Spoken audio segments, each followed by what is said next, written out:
Great. Thank you.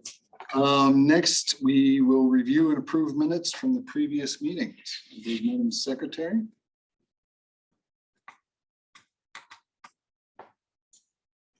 Pardon? Has everybody read the minutes from the last meetings?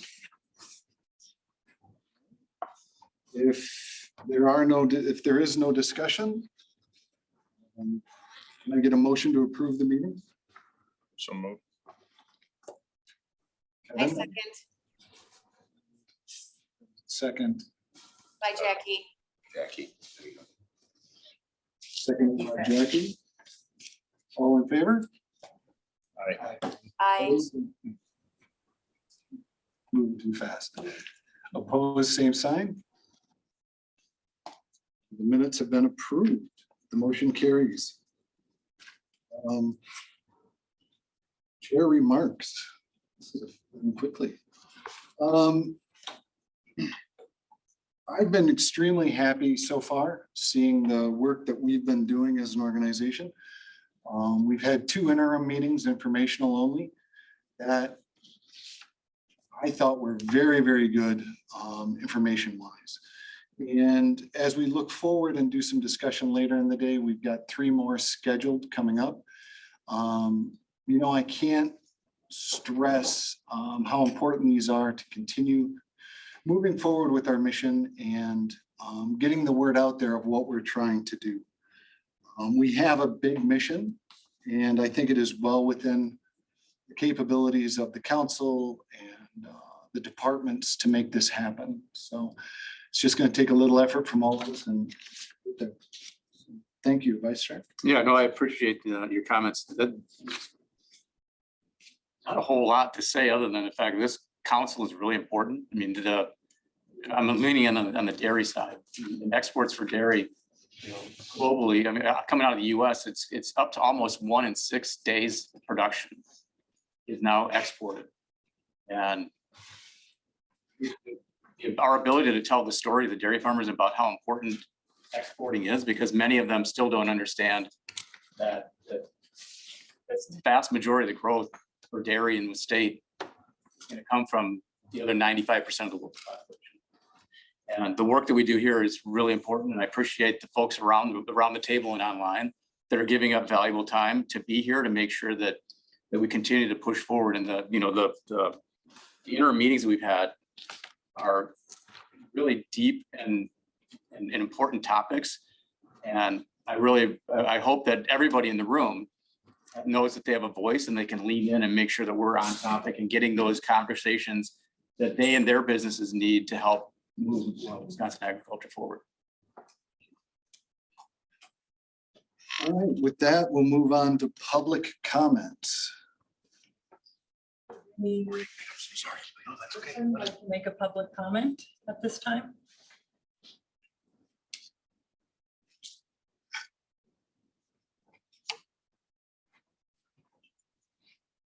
All right, going once, going twice. We'll close public comments. Welcome. How are you? Sorry. No problem. Let's go on to our interim meeting recap.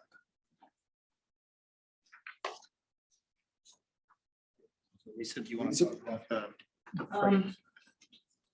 So July 20th, we had an interim meeting focusing on freight and logistics.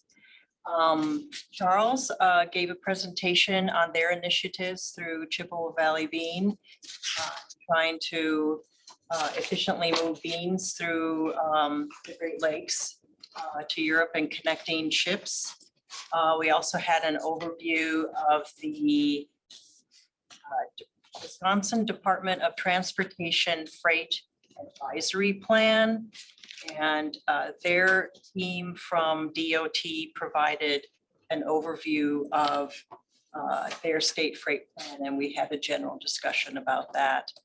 And then there was a general discussion amongst the members who could attend and the audience from that meeting.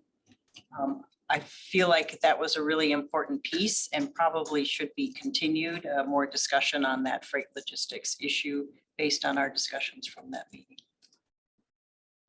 I would fully agree with that. There's an overview of that meeting as well in the meeting packet.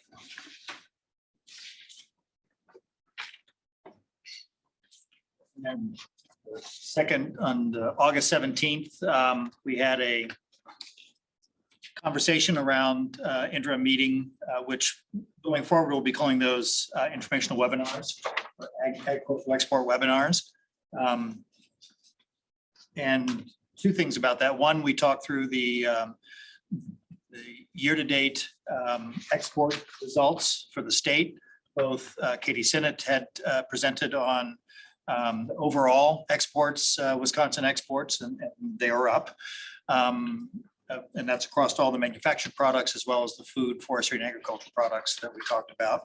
And then we had a specific set of slides, information around the agricultural product exports, those three key categories that tie into the Wisconsin Initiative for Agricultural Exports, being dairy, meat, and crop products. So all of those that fit within that realm, which is quite a broad range of products. We are up 14.1% year to date, June. Those data lag about 6 weeks after the end of the month.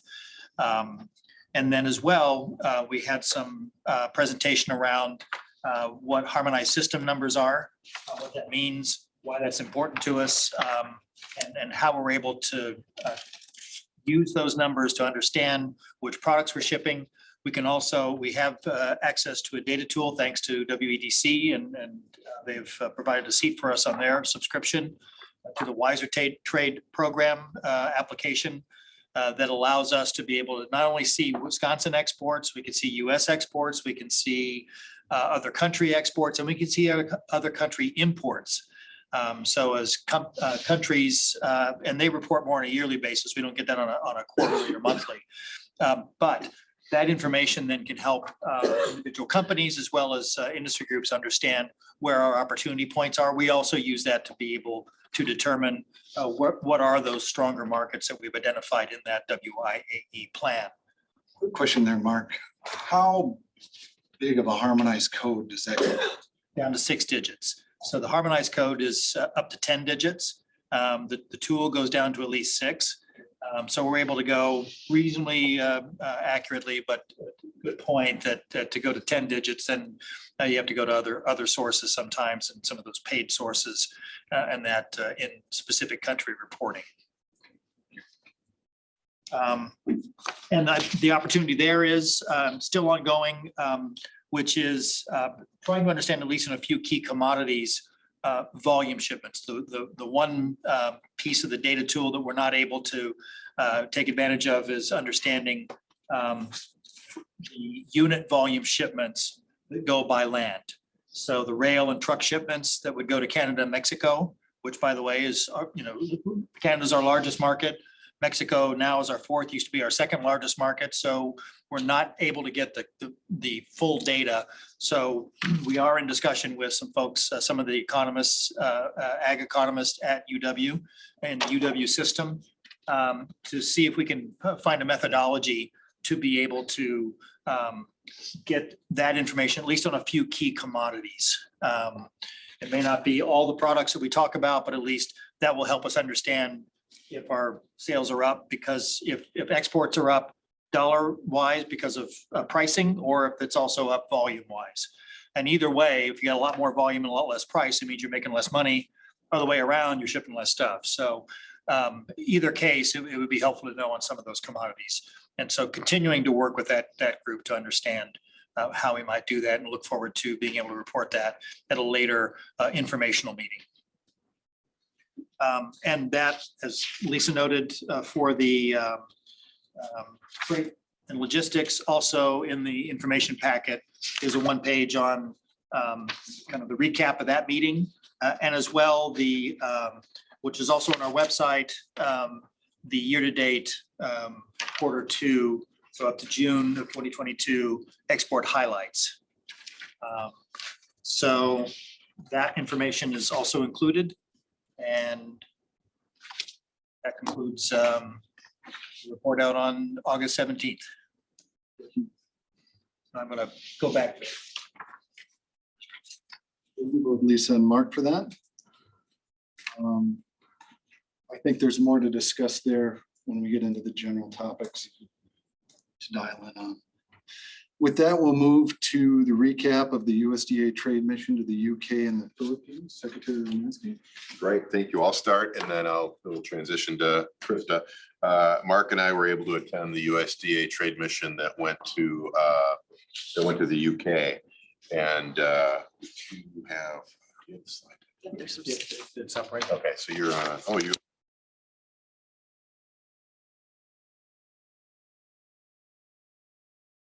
Deputy Secretary Jewel Brono on the trip, representative from other states, businesses. There were Agripure and USLGE were part of the delegation through the USDA trade mission, and then Sartori also had a presence later on in market. So it was good to have them around as well. Good timing for the visit. DACCAP is already planning a return trip to the UK on a specific trade mission for Wisconsin next year. This trip helped us identify opportunities and give us time to recruit potentially interested businesses for that. What's up there right now is a couple slides, one representing US dairy meat and crop exports, and Wisconsin dairy meat and crop exports. So the UK population is 67 million. Including England, Scotland, Wales, and Northern Ireland. Majority of the food, as you would imagine, from island nations is imported, and agriculture is less than 1% of their GDP. So there's a lot of opportunity there. The UK is Wisconsin's number 8 trade partner, so that $79 million that represents the 8th highest trading partner from the US. It's up nearly 5% from 2020. So we're seeing some progress there. Top products as of now, I would say, because I think there are a lot of opportunities for Wisconsin products, bovine genetics, dairy proteins, and ethanol. That's about 67% of the total. Wisconsin, the opportunities that we'll talk about is kind of focused around Brexit. Brexit, I think, creates that strong opportunity for Wisconsin and Wisconsin products, including cheese, pet food, craft spirits and beers, prepared vegetables, food ingredients, animal feed, lumber and timber, and ginseng. So we had an opportunity. This is one of the things we've talked about in the past because this was a USDA trade mission and we were able to be there. We were able to kind of cover the ground of all those areas. And when we go back, because we've got the flexibility of the funding with the Wisconsin Initiative for Ag Exports, we'll have the flexibility to be covering a wide variety of Wisconsin products, as opposed to if we're going just with USLGE funding.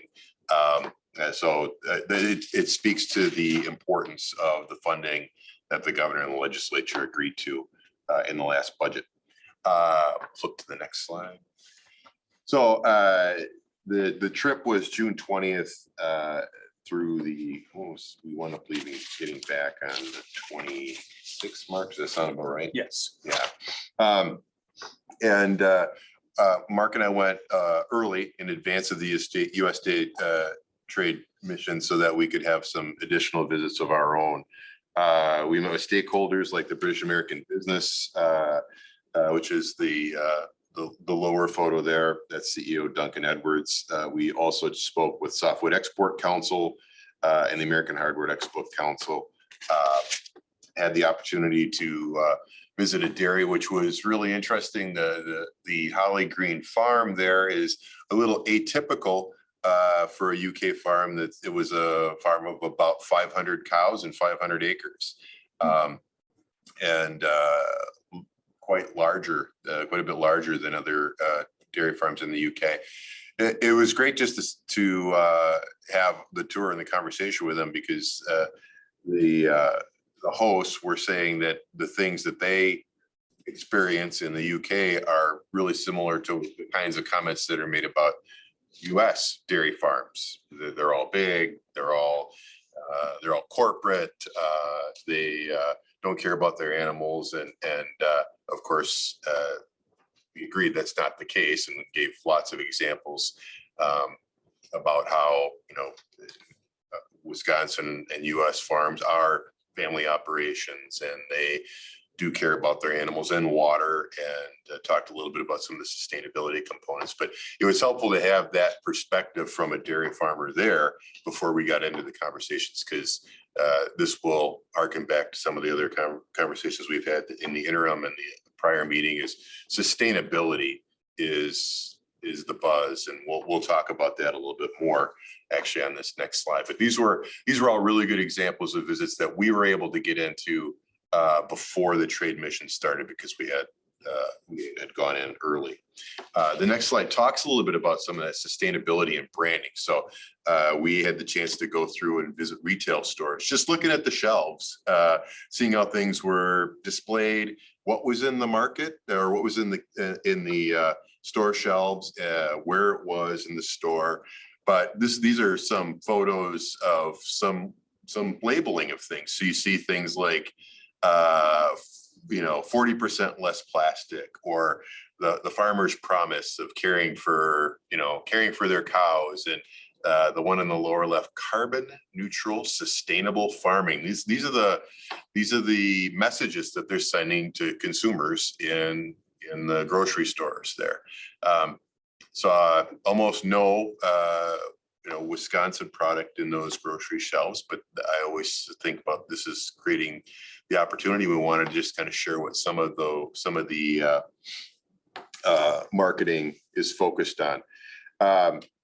This sustainability thread is necessary for high-priced items and a differentiator for lower-priced items. So consumers who are going into their store and buying the higher-priced item, they expect that. And some of it's because it's been promoted, I think, by the processors and producers in the country. And then for the lower price items, it could make a difference about whether or not somebody buys that product or not.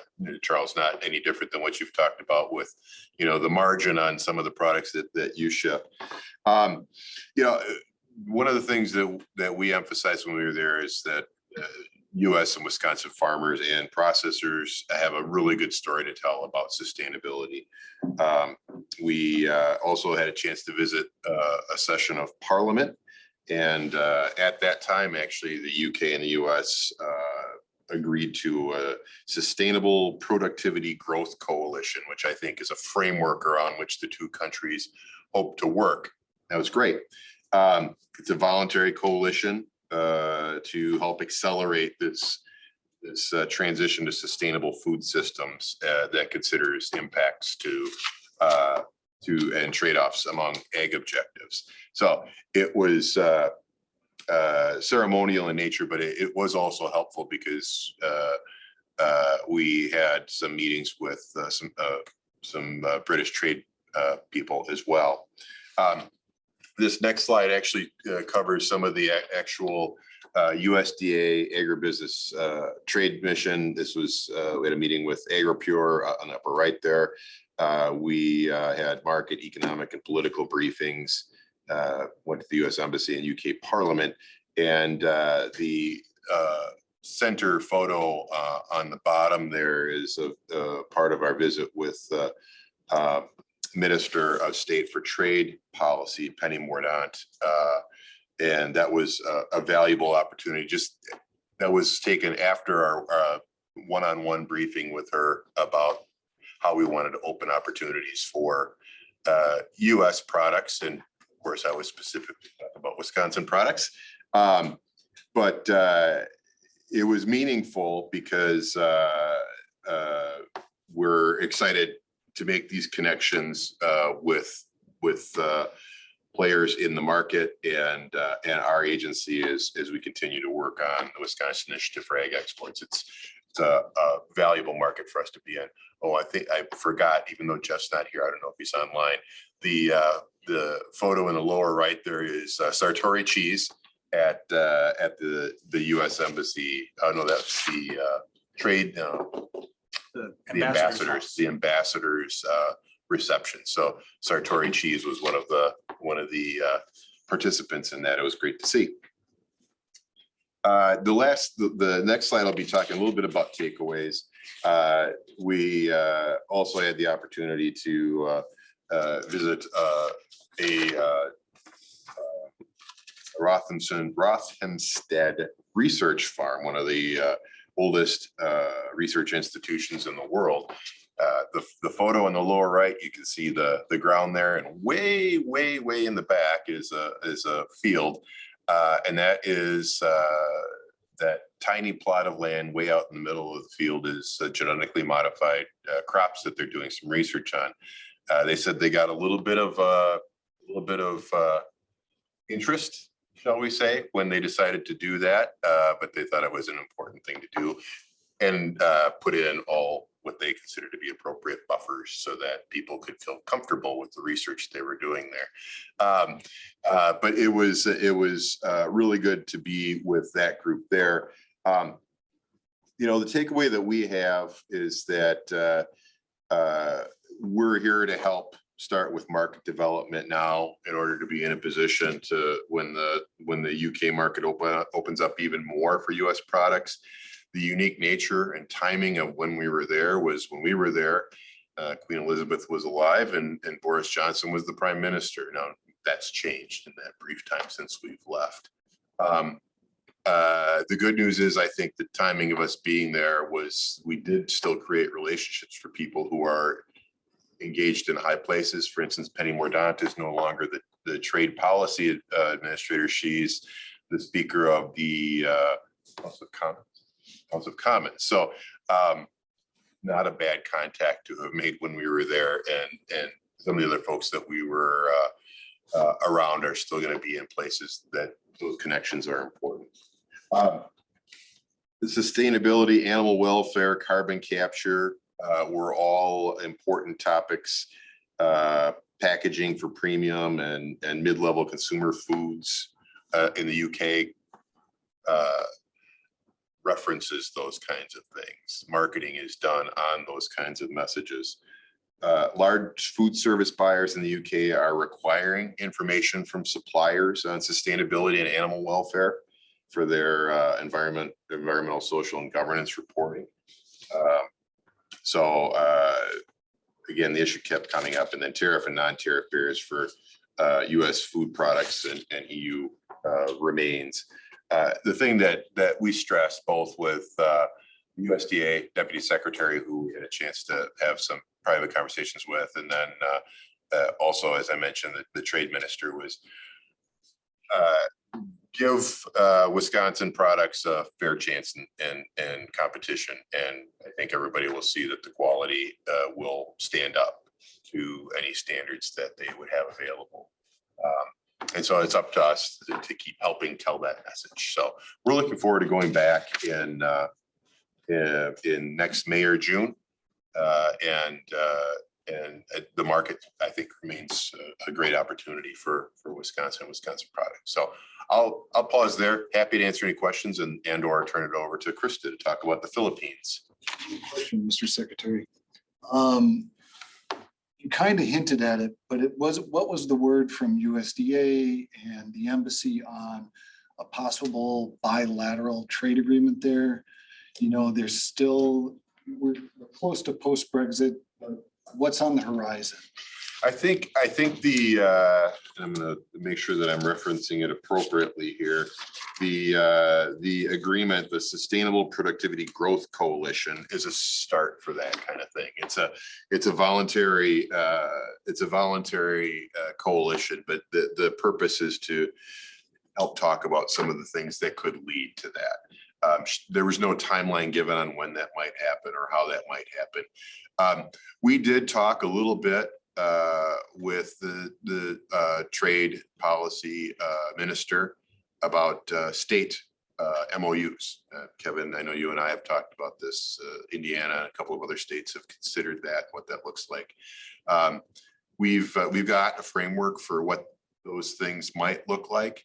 Of course, it's not a trade agreement, but an MOU is, again, a way to kind of frame the kinds of opportunities that are there. With the change that's happened with the prime minister, we've kind of paused what our next steps will be, but we have had some conversations with WEDC about what that might look like for the state to consider an MOU. Any other questions for the secretary? I guess, what did you see as, some of those biggest barriers that we need to overcome? Some of it's perception or misperception, Kevin, and that's a tough one to get at, but I'll go back to our conversation at Holly Green Dairy. The access to markets are sometimes, I won't say blocked, but affected by perceptions about what US products are. I think one of the most important things we can do is be present in that market, go with data points, talk about, with numbers. And the great thing is you all have them, about what sustainability really means. One of the questions I asked more than once on the trip was, well, what does sustainability mean to you? And you saw some examples of sustainability in packaging or conversations about how a product is produced. Well, I think we can tell those same stories. And so I think capturing any information we have about energy reduction or water, soil and water health, or animal welfare, or how much less water is used in the production of a crop now, or how much less energy. Those are all really good stories to tell. And I think the more we can capture that kind of information from the industry, and we can help kind of coordinate that with the WEDC when we reach out to other countries, we should do that. The other thing I'll say is, so we're talking about a trade mission for us to go someplace else. I think there's a great opportunity during reverse buyers missions, and Chad, you and I talked about this a little while ago. When we have opportunities to bring people here, we let them see, feel, and touch how things are happening. So we take them on that farm, we take them to a processing plant, we let them taste the food, we let them hear the story about where it came from and how it came from. And it's a fourth generation business or whatever that story might be. And I think we have to keep moving forward with those efforts to do that. If I could, I remember you telling a story because we talked about perceptions and the opportunity to be in front of, but you talked about some perceptions they may have had about Wisconsin cheese, for example, and when they tasted it, their perceptions have been changed. Yeah. So that's also the importance of these missions, is giving them an opportunity to not only engage one-on-one, but also to taste and try the product, because it likely may impact some of their preconceived notions. And that is a good point. The last reverse buyers mission that I remember before, we've had some recently, but before the pandemic was one that Dairy Farmers of Wisconsin hosted from a group from the Middle East, and having them be able to be here and taste the cheese. It was just such an experience. And those were important buyers in an international marketplace that's growing as an opportunity. So I think it's important for us to bring people here, just like the Pakistan delegation that came in for the lumber and timber industry. Again, having them experience things here and dispelling some of those perceptions or misperceptions, because they're out there. It is perception, and Europe as a whole has done a pretty good job at persuading perceptions that they're far different than the US in sustainability. And even, you talked about a fourth generation farm. There's many farms here in Wisconsin and in the US, fourth, fifth plus generation, but we're a very young country, right? I was in Germany and I was on a 17th generation farm. That's far different than what we could do here at this point. Yeah. So Randy, when we go to the UK or we take missions to other places, do we do upfront data mining? So, it'd be very interesting for me just looking at it from the dairy side is, hey, if you go to the UK, when you're there, if there are people that we could target for you to try and meet, people from Carrefour, people from the buyers or from the leading edge of the dairy industry there, to try and make those connections, to build that lead, to get them on our list of people to bring back here. I think that would be, I don't know if it's happening or not, but I think that with all our industries, when you're out and about, having a target list of organizations or people that would be great for us to, when we have senior people there from the US to start opening doors and then potentially get them to come back. When we get the right people here on these buyer missions, it's amazing the doors that they open and the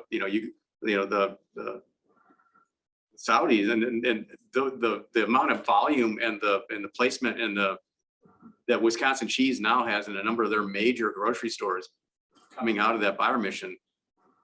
It only happens because there's a relationship somewhere and that understands who those folks are and has them open to actually coming here.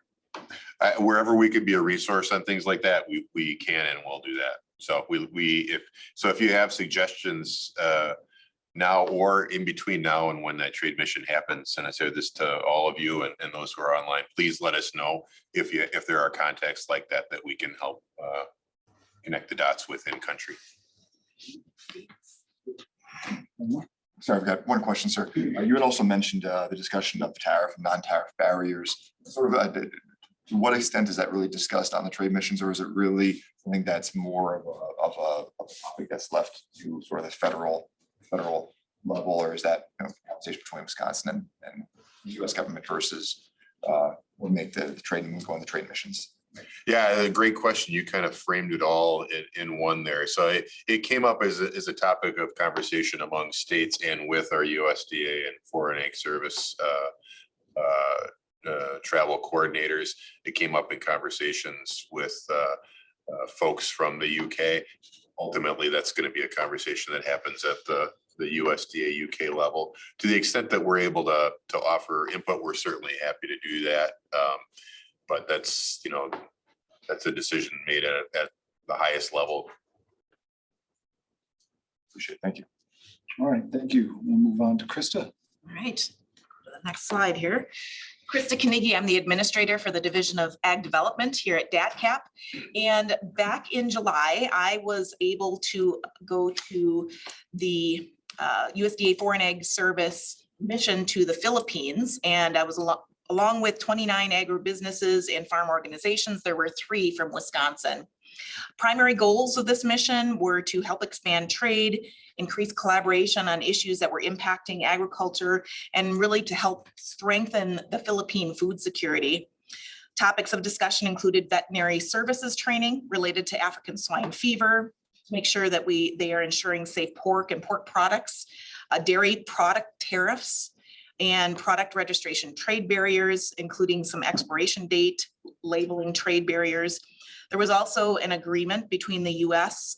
Grains Council and the university there to facilitate exchange of best practices relating to biofuels.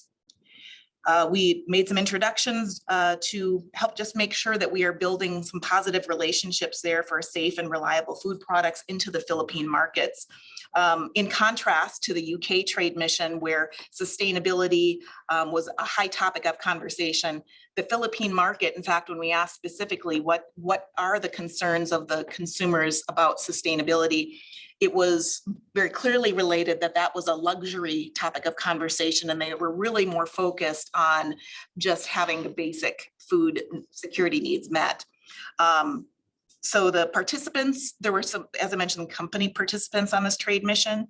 They reported nearly $1 million in on-site sales as a result of some of the conversations they had with the buyers there, and over $7.25 million in projected sales in the next 12 months. So just some quick connections between Wisconsin and the Philippine market. The top 5 product categories make up close to 85% of what Wisconsin exports into the Philippine markets. Those product categories are largely ingredients.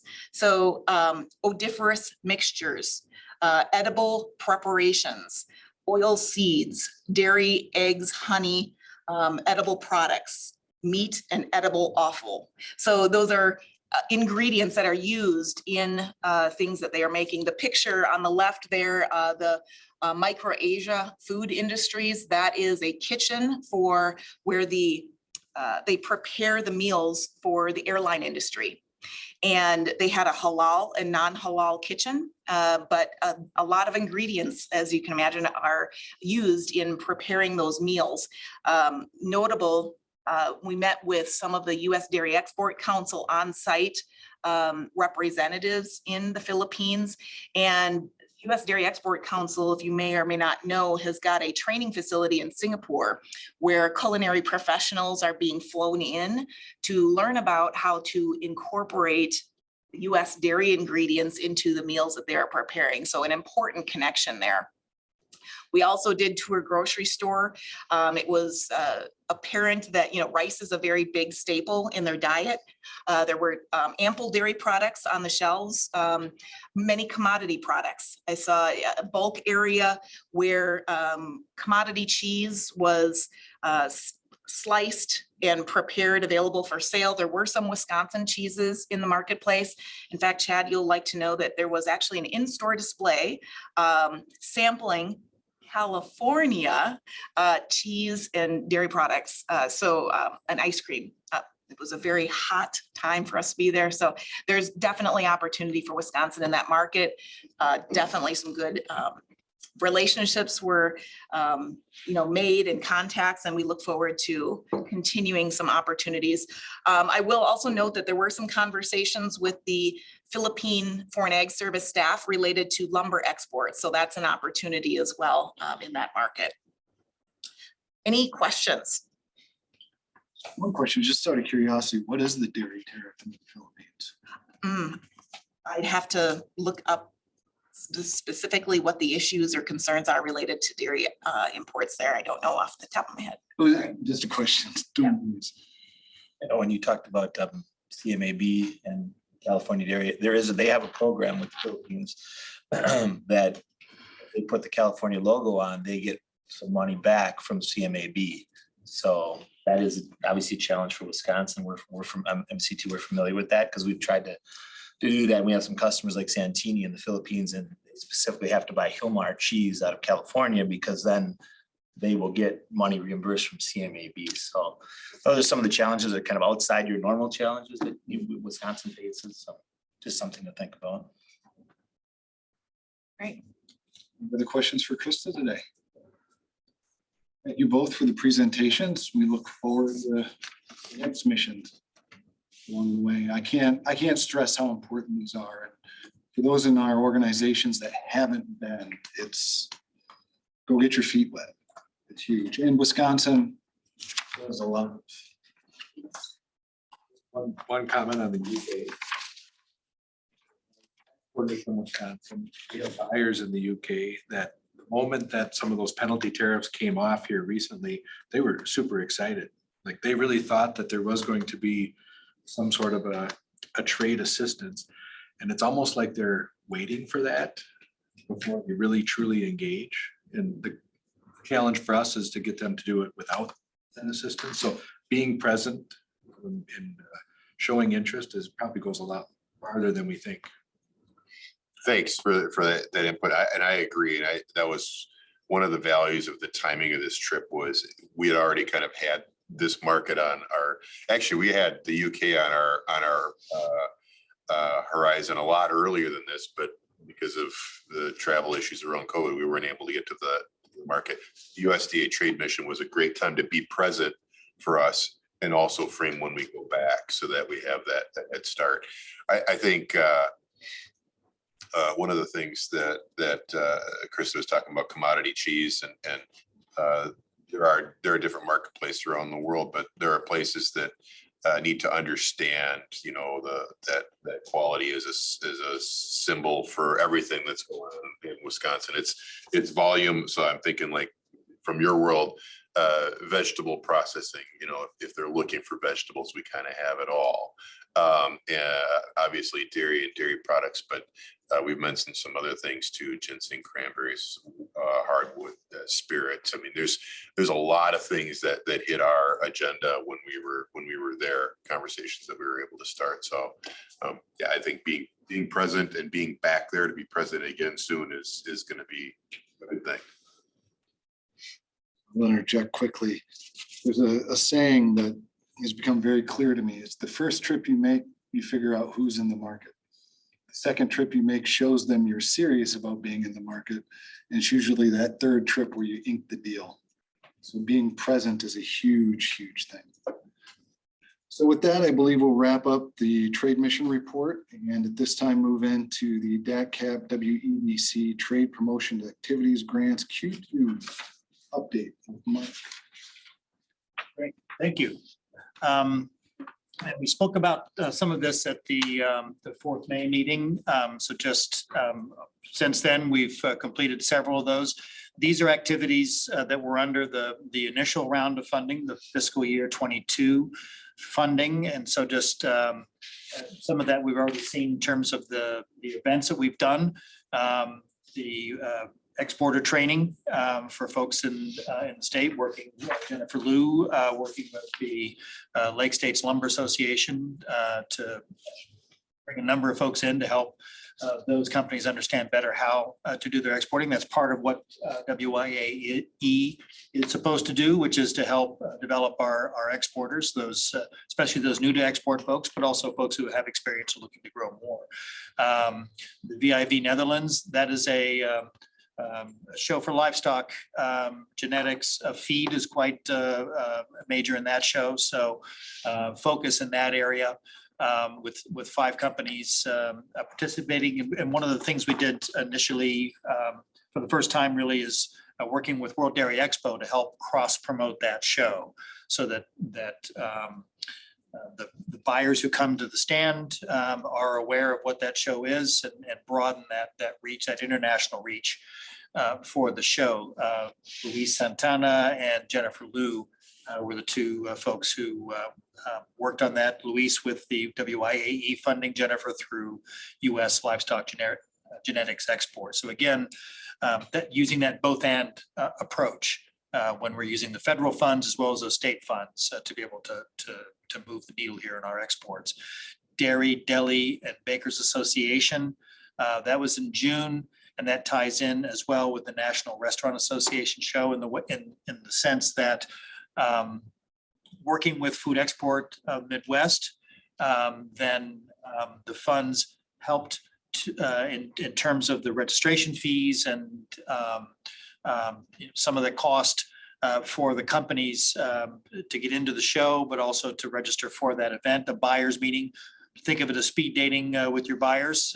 So we had 7 total companies involved, 3 at the show in Atlanta, the Dairy Deli Bakers, and then the NRA show, National Restaurant Association in Chicago, 4 folks, companies on that. And Lisa actually was the person who was the lead for that activity. Fona Holstein, Luis Santana. So it's a Holstein show in Mexico. It's a cattle show, certainly, but also opportunity for livestock, feed, and genetics. So again, those meat and crop products. National Restaurant, Dairy Deli Bakery, that is, there were dairy principally, I think. Lisa. NEB, it was primary dairy, primary cheese.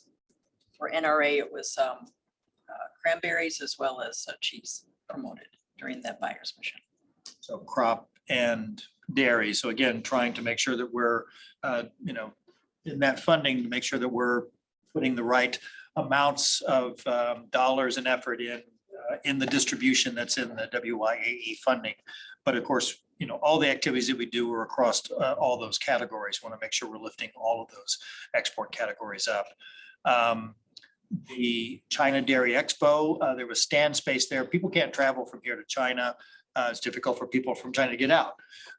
So there were actually 8 companies, Jennifer Liu, and that show kept getting moved because again, kept getting canceled. COVID. It was going to be in fiscal 22 before the end of the year. Then it was going to be a little bit later and it was back and forth. And we were finally able to get it locked down. So in September, 8 companies exhibited. And Jennifer, you're with us in the room. Those were dairy, meat, crop, the entire production of dairy. So from genetics, genetics was there. Bionutrition is a dairy animal feed. We have a couple of genetic companies there, actually. And 5 of the business among the 8 for the first time new to our program. So excellent opportunity. These are companies who have distribution established in market and have representatives there. So that's how they were able to participate in that. So somewhat experienced exporters, but still being able to leverage that. We didn't go ourselves, but we had a contractor that helped do the role that we would normally do in terms of being the concierge for the folks who are participating, which is how whenever we do a trade show, that's our approach. That's what we do. Indonesia, now these going forward, and actually we're already into fiscal 23 with that China Dairy Expo. But again, using those fiscal 22 funds, you need to typically buy forward on these, or at least everyone who does these shows realizes, 6, 8, 12 months in advance, you need to book your space into these and do this work. So some of the 22 funds had activities that happened in fiscal 23 for the state fiscal 23. So the China Dairy Expo, the Indonesia inbound buyers, they are yet to come.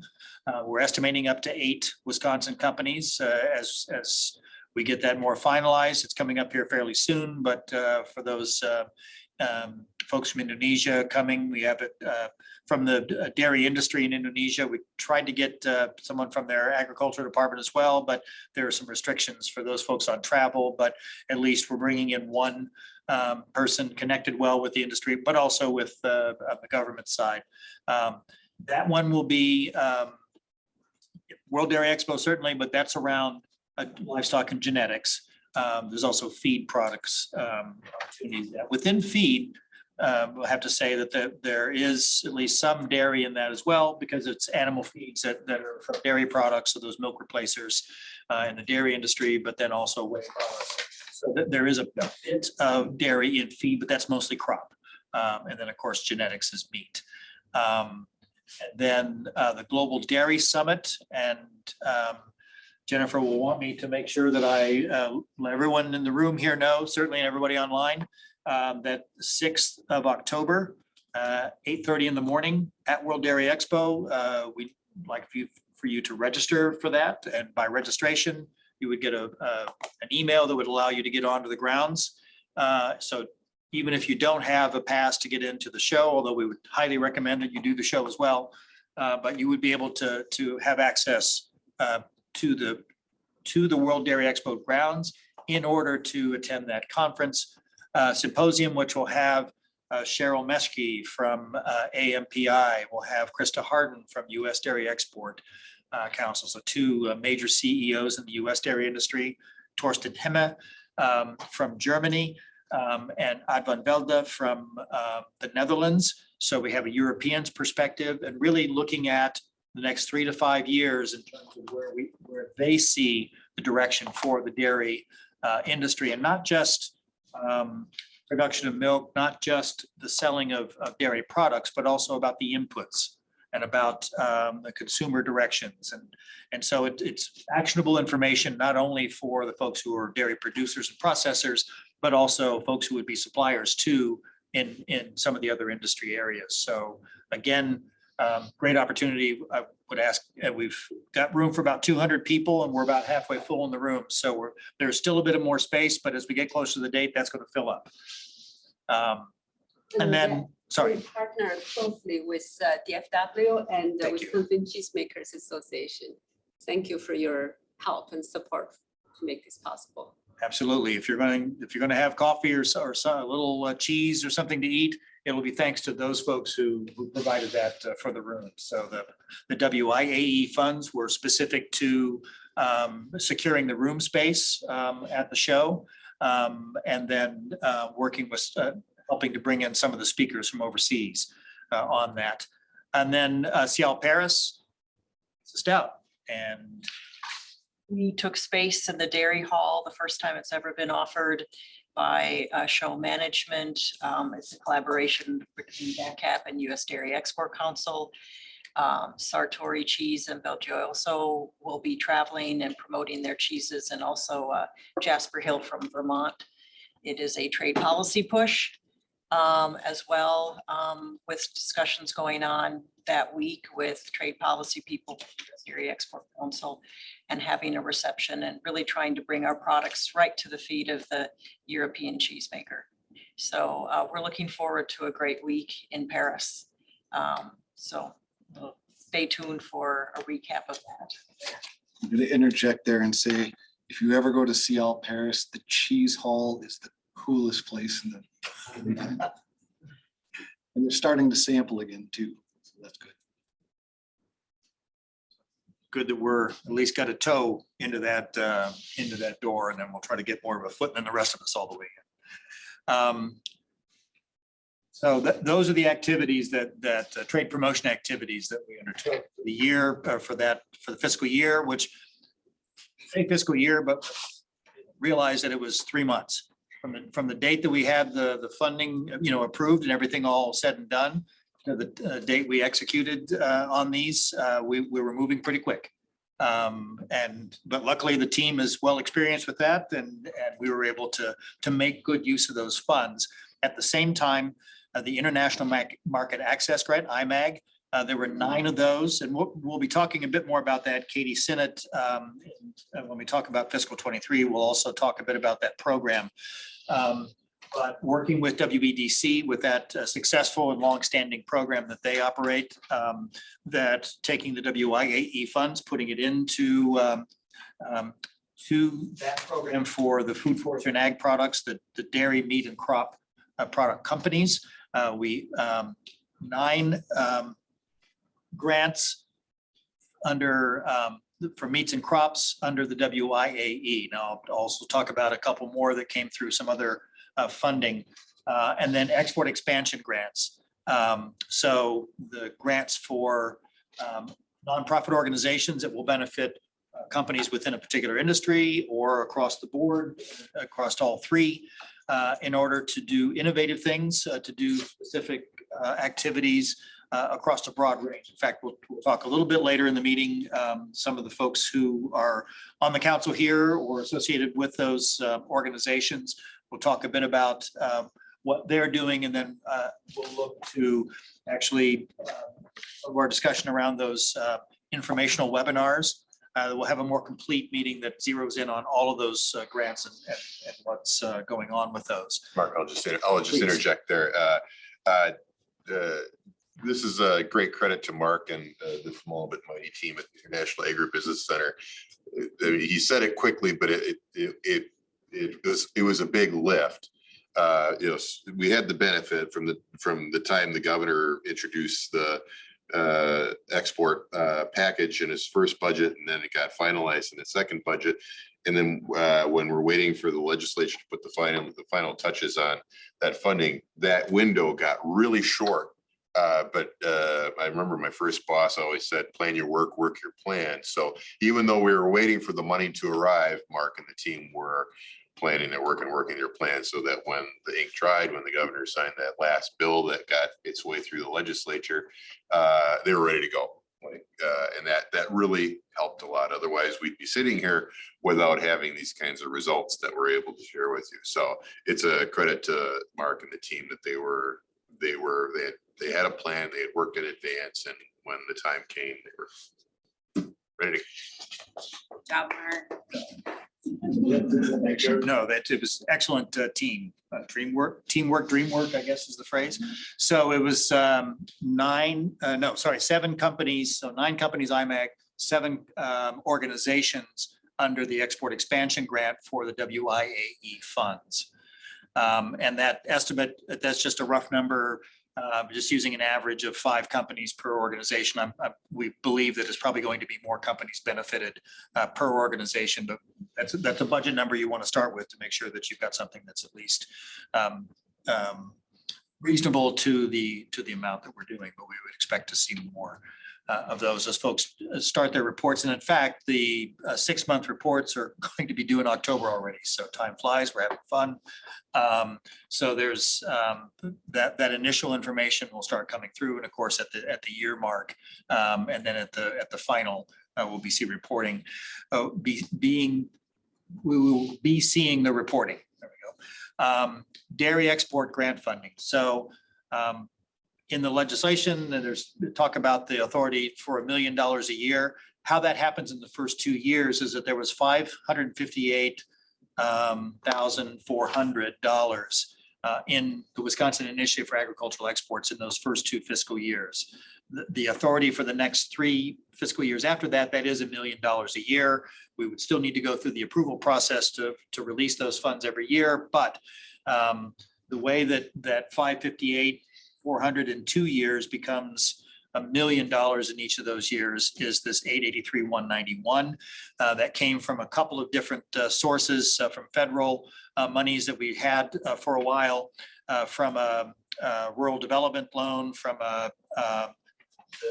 dairy innovation program. So there are loan origination fees, interest fees, and some other monies from that pooled together to then, and part of the legislative work was then to turn that into funding that would be for dairy export grants.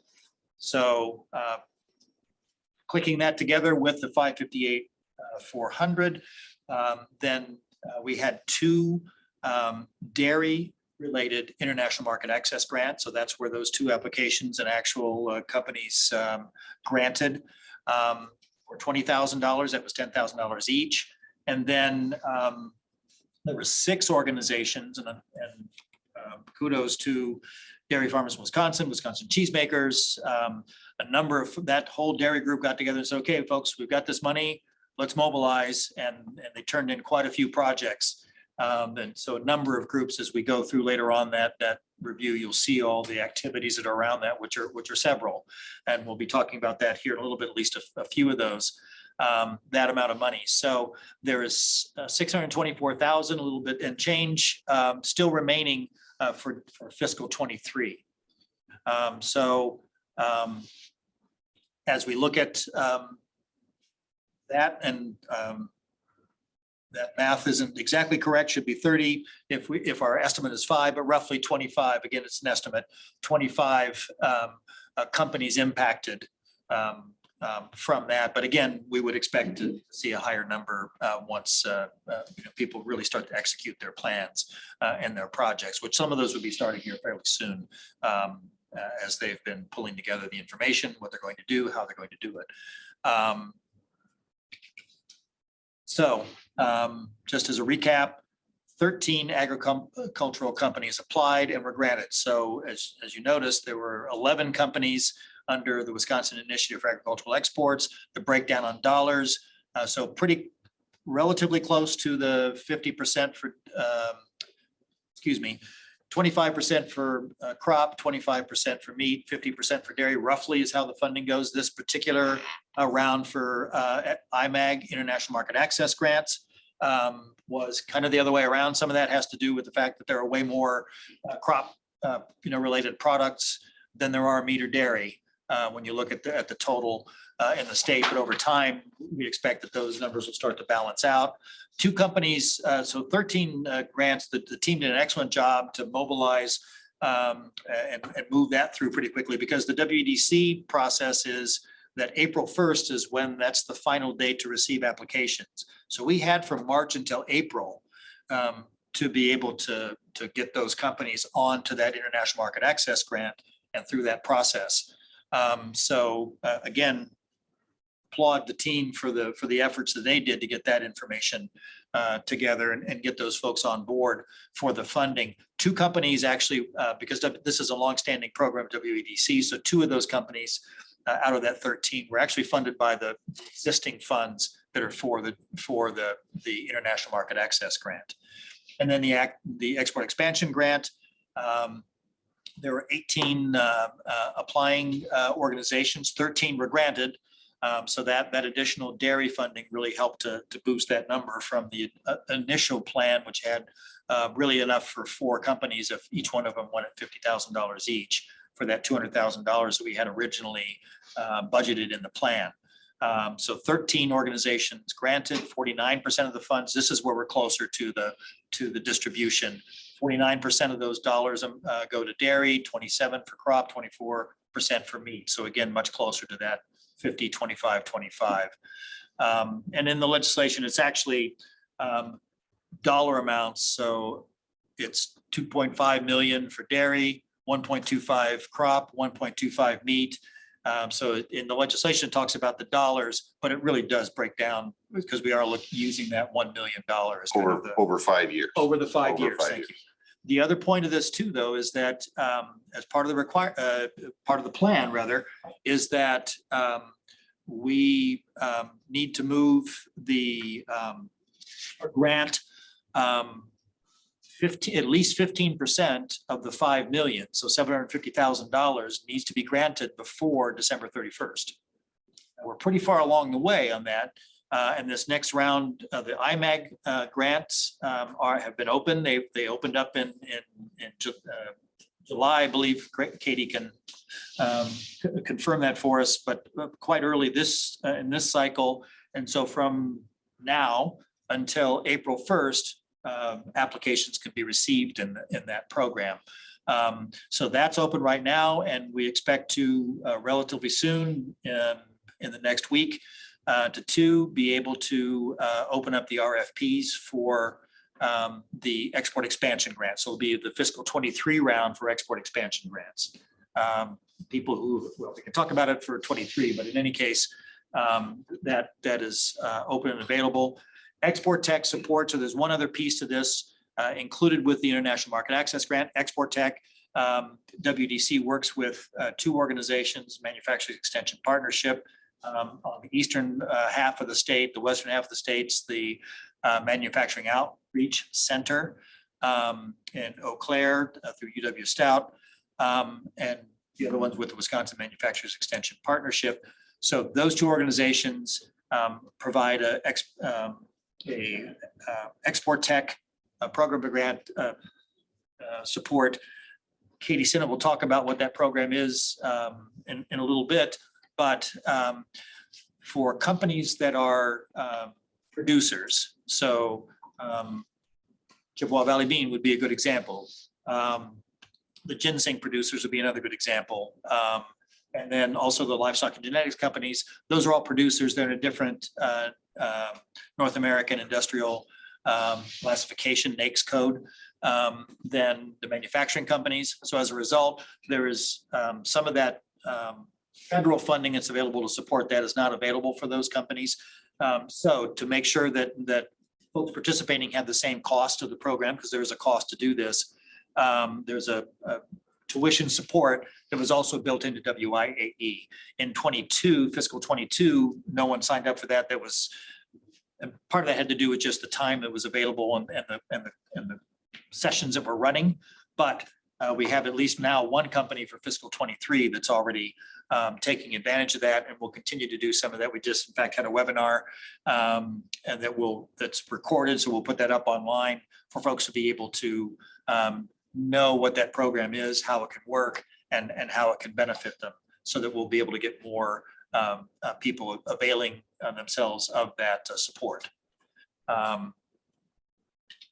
So just final numbers, trade promotion activities, that was about a quarter of what we did. And then the grants, IMAG and export expansion, 3/4 roughly. So, and then, so total expenditures in fiscal 22, it's 817,500 almost. We're estimating impacting, benefiting 158 companies, more or less. And again, when we have those final numbers, we'll report those out. But we were able to move, frankly, pretty quickly, I think, to get these benefits out to the market and to the folks participating, and to Wisconsin agriculture. And then we do have the ability to carry some funds forward into 23. That's how we're able to, they'll use up those 22 funds and at the same time do the apply the fiscal 23 funds. So I'll just go through this very quickly. This is available in the information packet. We'll make the PowerPoint available. But our exports are up year to date, quarter two, $2.18 billion. So we had a record year last year, $3.94 billion. And not that we'll double the 6 months. Normally that's, there's some, puts and takes in that number, but we would expect it to be well above, or at least above the 2021 year-end number as we finish the year out. So things are still moving forward. We're up 14%. The US overall is up 15% in these category of products, in the dairy, meat, and crop product categories. So, and of course, the 2017 to 2020, that 5-year average is 3.5 billion. So we're well above that 5-year average that we're seeing, and we would expect that we'll close the year and make it another record year as a result of that. If we look by markets, 3 of them at least were up double digits. Canada quite strong, so that's good to see. They're our largest market, so you like to see your largest area increase, but actually quite strong. China also up, which is a little bit surprising, given all the lockdowns and some of the challenge there. So there's still a lot of demand. Korea quite strong as well. Japan, we were having some conversation at the start. Kevin, and certainly thinking about the dollar exchange rate and Japan to US dollar to the Japanese yen could be one of those things affecting that.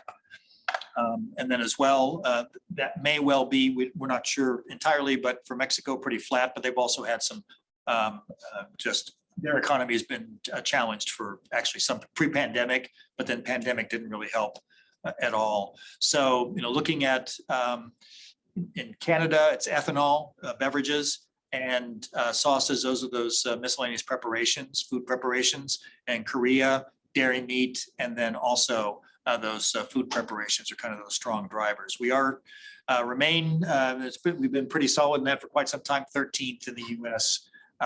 In agricultural exports. If you look at some of the other categories in terms of the size of the state amongst other states, our size of our GDP, our population, overall exports of goods, we run in the 20s, the low 20s, all that. So we actually punch a bit above our weight, so to speak, in agricultural exports in the state. Just by product categories, dairy, so that's almost entirely cheese, whey, and milk protein isolates. Very little in the way of fluid milk or the butter fats. But Canada's up, which is kind of surprising considering the TRQs are still quite strong there. They've not, even though that action has gone on with our US trade representative with China under the USMCA, and from the day that was signed, that action started.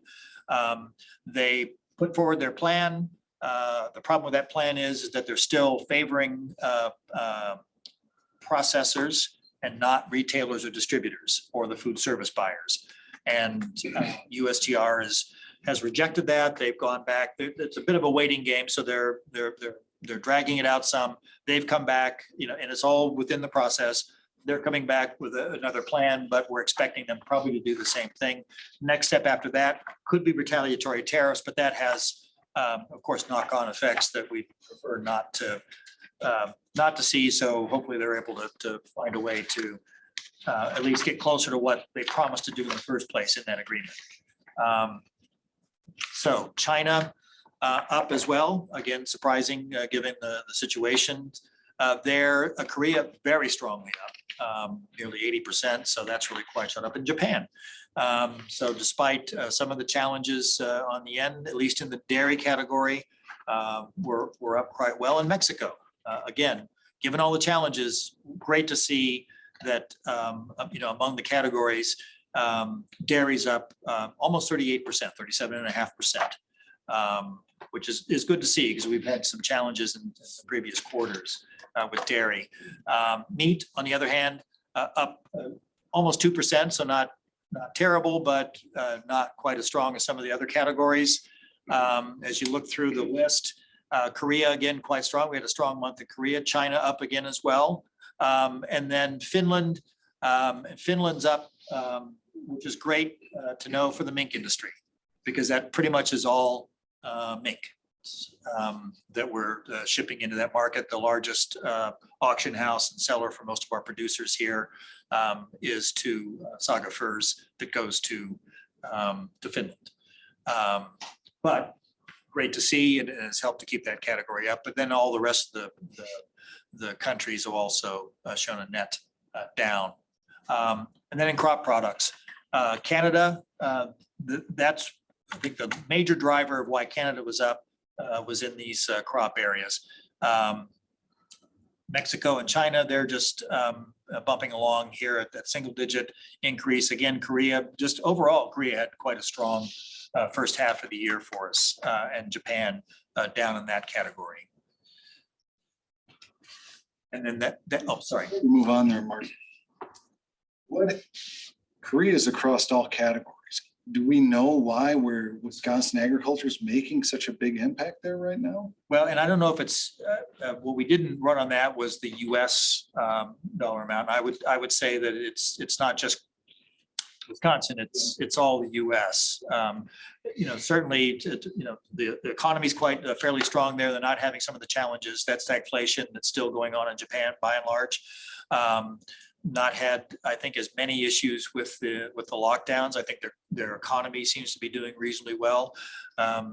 One of the things that we haven't been looking at, but maybe we should actually include in our analysis here, is how does the dollar, because oftentimes what you all know as exporters, how's the dollar running against that particular currency, and not so much the number that it sits at, but what that change has been over a relatively short period. Once everyone gets stabilized, they're used to the exchange rate, then it goes. But if there's a major shock and the dollar goes quite strong against it, that's when it tends to shut things down for a couple of quarters, and could be for a little bit longer as well.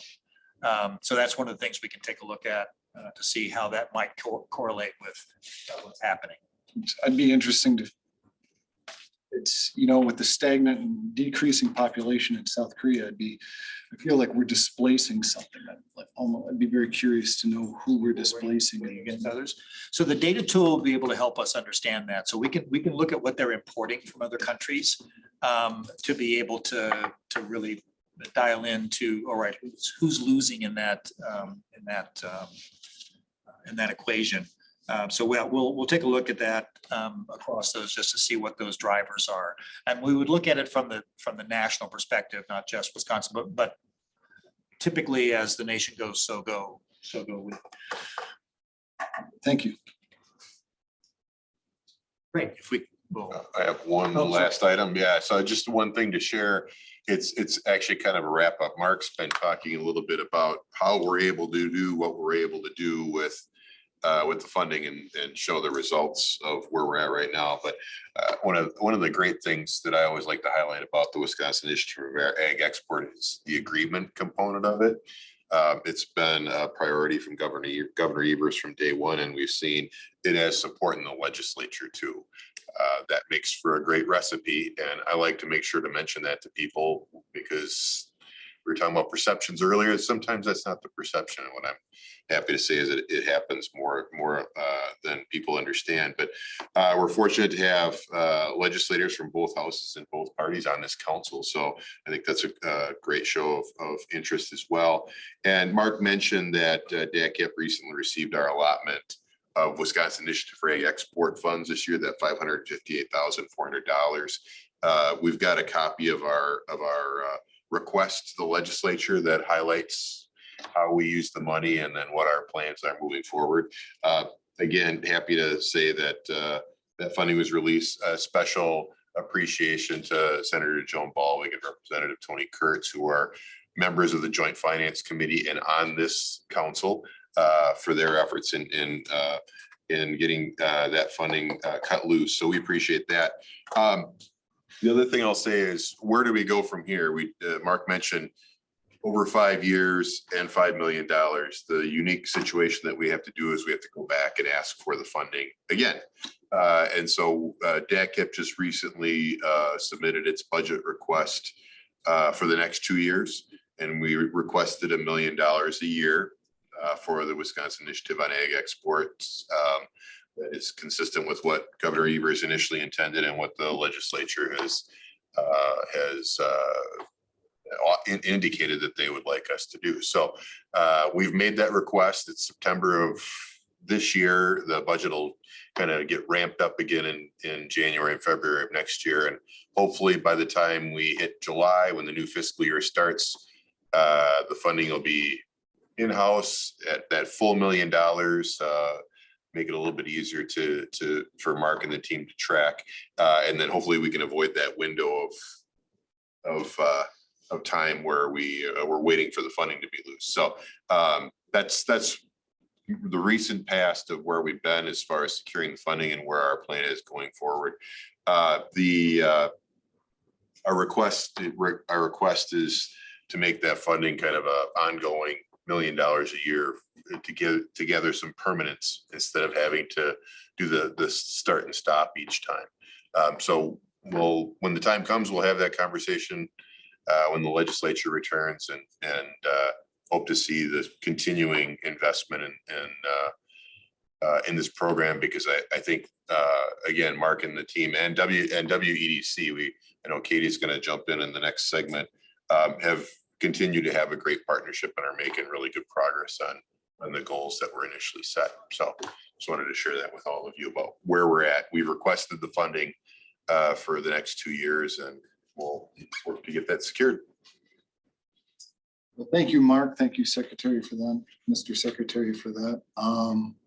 Next, we're going to the WIAE fiscal year 23 plans and WEDC trade ventures, which will be Mark and Katie. Excellent, thank you. So similar to the last slides in fiscal 22, the 558,400. Here's the plan. So most of these things, as you see, are happening in the latter half of the fiscal year, starting with Gulf Food in Dubai. Those are food products. Dairy, meat, and crop are listed, but it'll likely probably focus a bit more on dairy. They have a couple of different halls in there. I think meat has its own particular area, as well as the pulses and all. But that's a really beneficial show, great for the region. So as we go forward into future years, as we discuss, where we go, what we do, to go to some of these major shows on a regular basis can be helpful, because it's not just going to one country. The UAE doesn't buy all that much. There are about 900,000 people. 9 million people. 900,000 are the folks actually from Dubai. Everyone else are expats. But for the region, Saudi Arabia, Kuwait, the Middle East, the Gulf countries, but also India, Pakistan. Absolutely, and Eastern Africa. It's regionally, it's an amazing show. Yeah. And a question, if you don't mind sharing, do you all export or exhibit that? We've developed a market into the Gulf region. We have not had our own booth yet, but we worked with our national organization, Right. U.S. Dry Bean Council and USP and Lentil Council. So And I have to say, at that show, I had the opportunity to travel there under the STEP grant funding, and it was interesting to see that like Meat Export Federation, a lot of the meat companies are under, so, and a lot of the countries had country stands as opposed to a lot of individual companies having their stand at that show, as opposed to some other shows that there are a lot more individual companies. I would quickly on that, I'm sorry. It's a good way to get your feet wet for any organization in Wisconsin. If you're not in the region, you can meet a lot of people very quickly, and then that'll help you dial in. Well, maybe we should be here. I was gonna say, in terms of that show at 10, 15 years ago, it was mainly the Middle East. But everyone in the world goes to that show now. Asia, Japan, Korea. Europeans are there, right? Yeah. Europeans are there for the Middle East, and then the Asians come there. So it definitely, obviously it's costly to any of these shows, but it's much less costly to do that and meet 30, 40, 50 people than travel into the countries. And it's grown. I would say it's probably the best show in the world that we attend every year. So Okay, good. I mean, you could say Seattle, obviously, but I think in terms of just diversity of people that come to Dubai in that show, I think it's probably the best to attend. And then the second one is probably Food Hotel Asia, if you're looking more the Asian market. So. one of the, from our organization, we go to a lot of these shows, but one of our rules of thumb is if we're going to a new show, we send a person out to visit it and walk the show and to make contacts and to smell it. See, is this a place that we should have a booth? Is this a place where we should be here, as opposed to going, either ignoring it or jumping in with a booth and major expenses with a lot of people, and then getting there, testing it, understanding how things work, talking to people that go there. Is, if anybody's going to go, I would seriously recommend that you really do your homework. But these shows make a huge difference in terms of business. I think let's table this and bring this up under general discussions. I think this will make a very good informational meeting down the road. So, Mark? Right, and there was I'll just bring chat up real quick here. Jackie. So they do that as well. Always walk the show before we get a booth. So, okay, good point. Thank you. So trade promotion activities, you see the higher dollar amount in that as we're transitioning. Once we've moved the grant funding through, then although in future years, there would still be dollars applied to the International Market Access Grant across the plan is for all 5 years that they have. In fact, that would go up to 200,000, as I remember right, under the IMAG grant in that 5-year plan. So VIV Asia, did the VIV Netherlands, VIV Asia, livestock genetics feed, that's in March. The UK trade mission, so DATCAP UK trade mission, multi-sectorial, some of the areas where we see some opportunities, certainly by our advanced trip that we did, was food, forestry, livestock, feed, and distilled spirits. So we haven't mentioned that a lot. That's essentially a crop product. And that's the category that goes under, but that's where we saw those opportunities. Dairy, cheese is still a bit challenged. That duty rate we learned was in the 30s, maybe even the upper 30% range against everybody else in the market. So you can imagine it's expensive to get product there, but the distributor for Sartori definitely going for it, and it will be sold as a premium product. And some of that tasting that they did at the UK event kind of helped prove that, because I think the Brits were a little bit surprised when they took a bite and realized, oh, this isn't what we expected to get from the Americans. This isn't American cheese. Yeah, this isn't right. That American, the orange little slices, so which they're familiar with, and actually some of those folks like that as well, interestingly. But in any case, we also just a quick aside on the trade mission. All those things we talked about on the USDA trade mission, we look to do in a similar way. There'll be some of the DATCAP folks who are traveling on that will be having government to government meetings, some of the folks that are at more regional level, and where we're able to have those from state to nation, we're doing those conversations as well. So reinforcing the message from the USDA. And of course, we talk to the Foreign Ag Service staff to make sure that we are aligned with the message that's coming out of the US in order to make those requests. And we would look, the plan is to have our secretary with us on that, because when you have someone of that level, that gains you access to meetings that you don't normally get if it's folks of a different title, frankly. So it is beneficial to have a secretary level to come with us, but then we look to have up to 6 companies traveling with us on that, and their activity in that will be to meet with their prospective buyers. So those meetings, those activities will be around, we'll have a contractor, they'll be out, companies will be out, identifying with that contractor before you travel, setting up those meetings, having that, I'm interested in you, are you interested in me, kinds of back and forth, and then being able to see them in their location. London's pretty central, as long as they're not having train strikes. Most people get in there fairly quickly. They were having train strikes when we were there.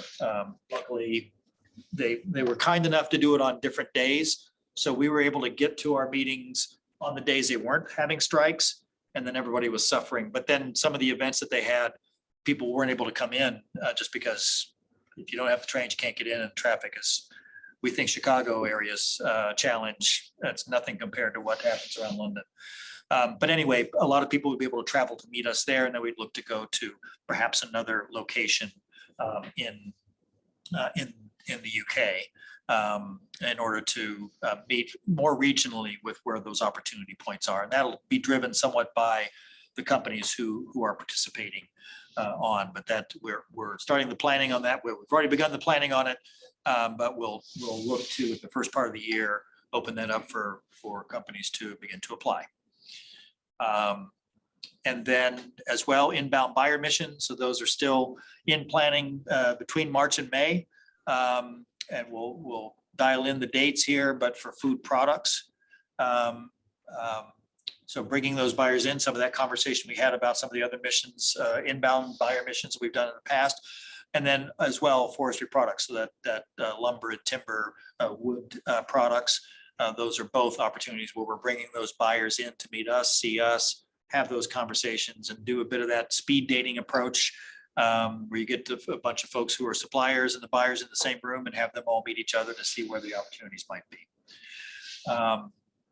IMAG grants, and then as well, the Export Tech scholarships, as we did last year. IMAG, as I mentioned, that program is open and running right now. So we encourage as many people who want to take advantage of those dollars, 10,000 for non-Export Tech graduates. If you're Export Tech graduate, 25,000, that would help support your market entry and expansion activities. And then export expansion grants. $50,000 is the upper limit on that for companies. And so there's the budget for at least 4 organizations, excuse me, not companies, organizations. At least 4, and then, you're not required to do 50,000. It could be as low as $25,000.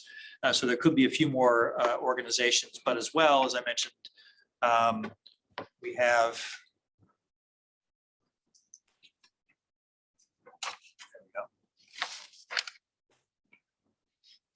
We have also the export expansion grants.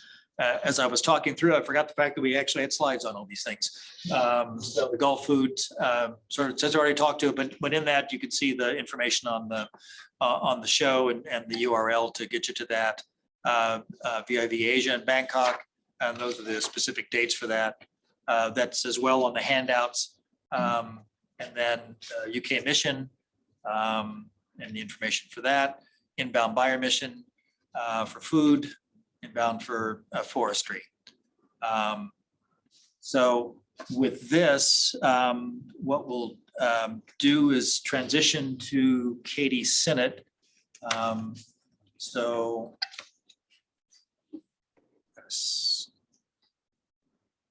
see how I can. Oh, there it is. A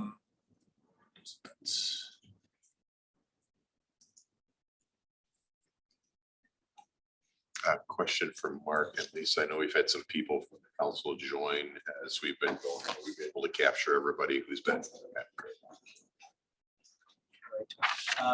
So Katie, I think Yeah, I'm here. we can hear you.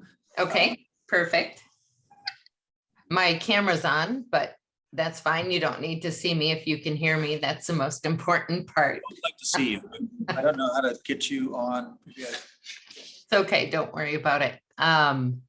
We are super excited going into our second year of the International Market Access Grants through the Wisconsin Initiative for Agriculture Exports. Just a note, in fiscal 22, we did do 11 grants, and we did 3 additional grants using WEDC funding, which was really exciting. And that was really done in 30 days. And of all of the companies that came through the WIAE grants, all were new to the IMAG program, which is incredibly important because one of the goals of WEDC, and I'm sure of DATCAP too, is to reach more companies. So happily, all of those companies are new to the IMAG program, thanks to the excellent DATCAP team. So we are looking forward to more of that this year. And just to let you know, to date now, for fiscal 23, we already have sent out 6 applications, one of which has returned. We have 2 to crop, 3 to dairy, and 1 to meat. So you are already well along in meeting your objectives. We'll probably exceed those objectives. We have totally in our own budget, $1.2 million for the international market access grants. And so we're hoping to utilize that full amount plus the amount that is coming through the WIAE. So very exciting. So I think I'll cover the timing of the grant program. Is that what you'd like me to cover, Mark? Yeah, and I think also just the overview of what, you know, what Sure. the program, the normal. Yeah, the grant itself. Okay, I'll cover the grant itself and then talk about the timing for it. So the International Market Access Grant has been around since the creation of WEDC in 2011. And it's an incredibly powerful program that most states don't have. It gives between $10,000 and $25,000 per awardee.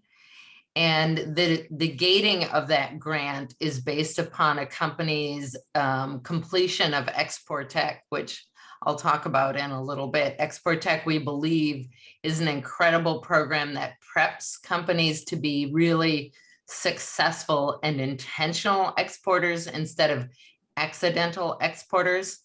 So if a company does go through Export Tech and graduates, they have access to 6 grants up to a maximum of $25,000. And typically we require that to access the grants over that 6-year time period, that they are entering new markets or bringing new products to to existing markets. So for example, you couldn't go to the UK every single year to the same show with the same product and get the $25,000 per year, because the purpose is to accelerate a company's exports rather than to be part of the operational budget of the company. And the grant program allows the funds to be used for many different things. So it could be used for attending trade shows. It could be used for obtaining CE marks, using consultants to help them identify partners in a country. We have a network of trade representatives around the world that can help companies identify whether that is a good country for them or who is the right partner for them in that country. You can also use the grant program for educational purposes. If, for example, you would like to have your team learn about payments, international payments, how does that work? What are the ins and outs of exporting? A lot of our technical schools here in Wisconsin offer programs on that. In addition, you can utilize these grant dollars for translation. You can use it when you're in country for interpretation costs.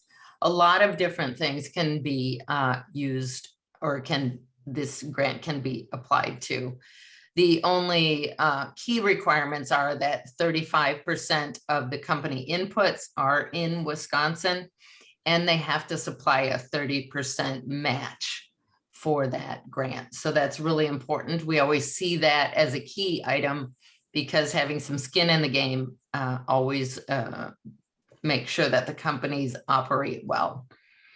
Mark did mention that several of the applicants were turned down for the IMAG, and the reason for that would be their export readiness and their ability to budget properly to export.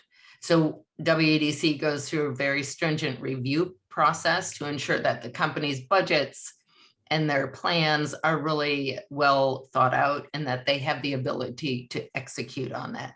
Typically, though, the budgets and plans are very well done by the companies.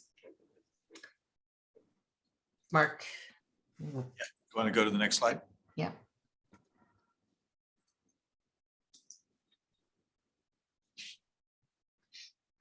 So Export Tech, which the funding dollars to DATCAP will take advantage of this year. This is really our number one program for export readiness in the state of Wisconsin. It's run through the Wisconsin Manufacturing Extension Partnership, of which there are 2 in the state, as Mark mentioned.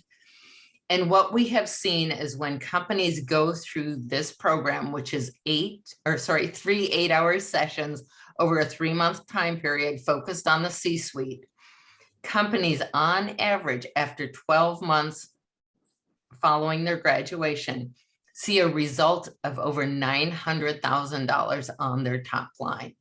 So this hands down is the best program that we have in the state for training companies to export in a really targeted way.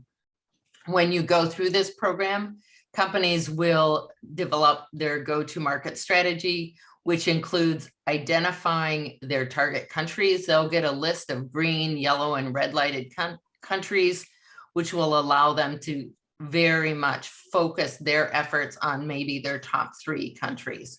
Incredibly important. It'll also help them develop their budget to export. It will help them develop their marketing strategy. How are they going to sell their product? What is different about that country? So it's an incredible program that we cannot stress enough the value of attending that program.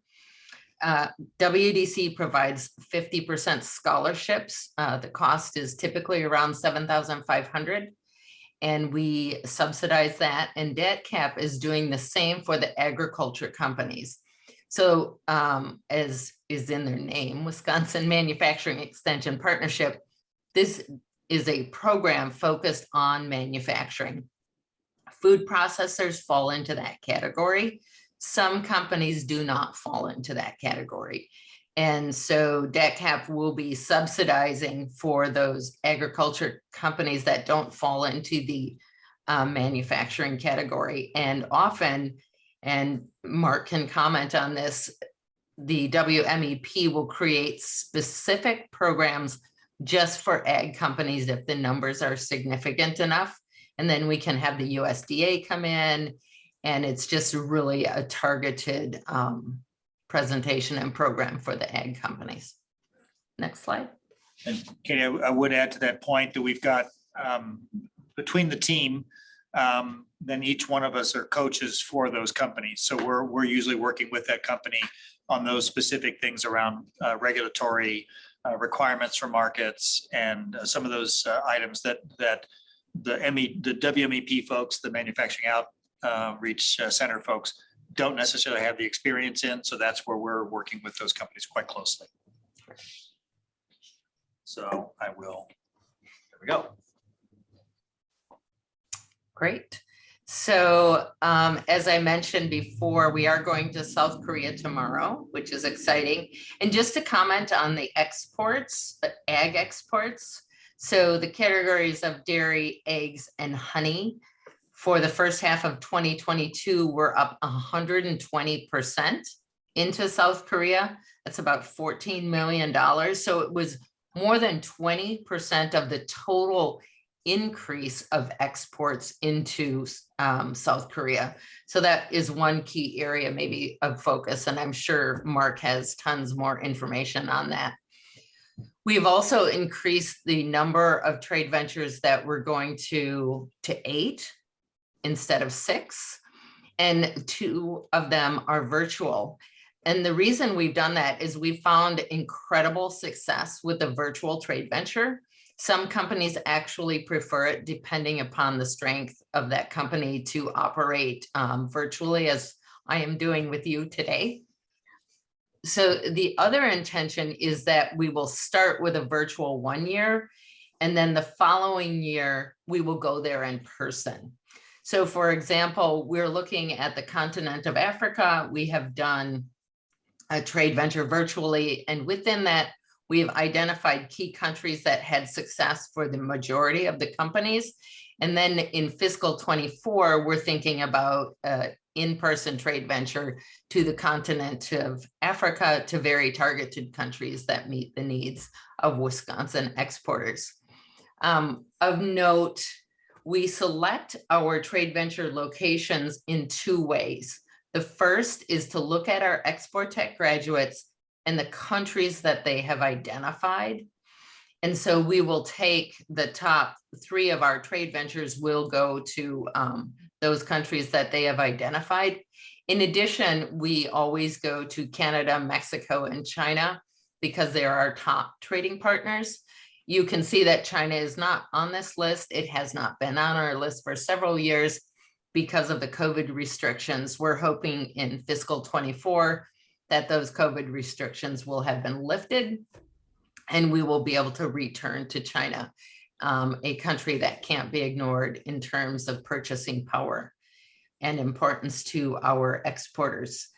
When a company goes on our trade venture, all they need to think about is being ready to sell their product.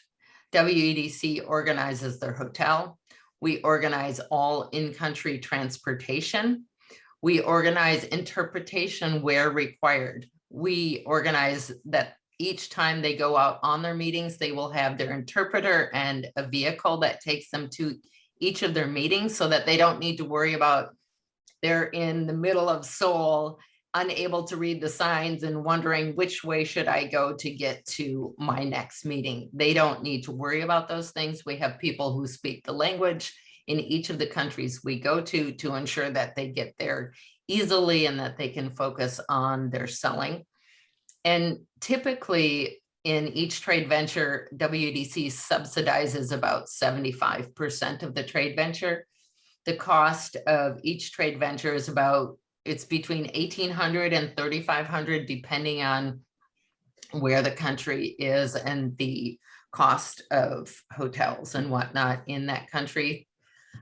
Within the country, we would do a cultural event so that the attendees have things about the country that they know and they can use as kind of a icebreaker when they go into their meetings. We find that that is really important. I think that covers it for the trade ventures. Anything to add there, Mark? On trade ventures, and I used to work with WDC and we know that those are extremely beneficial. A number of those food companies, several cheesemakers on some of those as well. As we go into later years of the WIAE will look to also partner with WEDC on those trade ventures to be able to do food and ag tracks, more specific food and ag tracks. So again, helping to leverage what's already been done by the state. And those are very well organized events. So to be able to have the dairy, meat, and crop companies and portions of that be from, well, the WIE funds applied to that in order to be able to benefit of those companies in collaboration with DATCAP and WEDC. So that we would look to do that as we go forward. And your team. Great, great. So this is my team, all of their contact information. Each of my market development directors, they have a specific geographic focus similar to Mark's team. And really Mark's team and my team, we work really hand in hand. There is not a time where we're not talking together about an opportunity for a company. We try to meet as frequently as we can to talk about how we could collaborate on a different trade venture or their knowledge of a specific market in terms of ag. So you will find that many of the team members that I have multiple language skills. They have deep knowledge. They are professionals who have worked in these countries before. I also have my grants team here. So Aaron Zitzelberger runs the trade team in the Global Trade and Investment Group. And he and Katie Udak, they provide all of the international market access grants. So if any companies are looking to access those grants, it would be Katie that they typically would talk to first. Mark? Thank you. Oh. Excellent.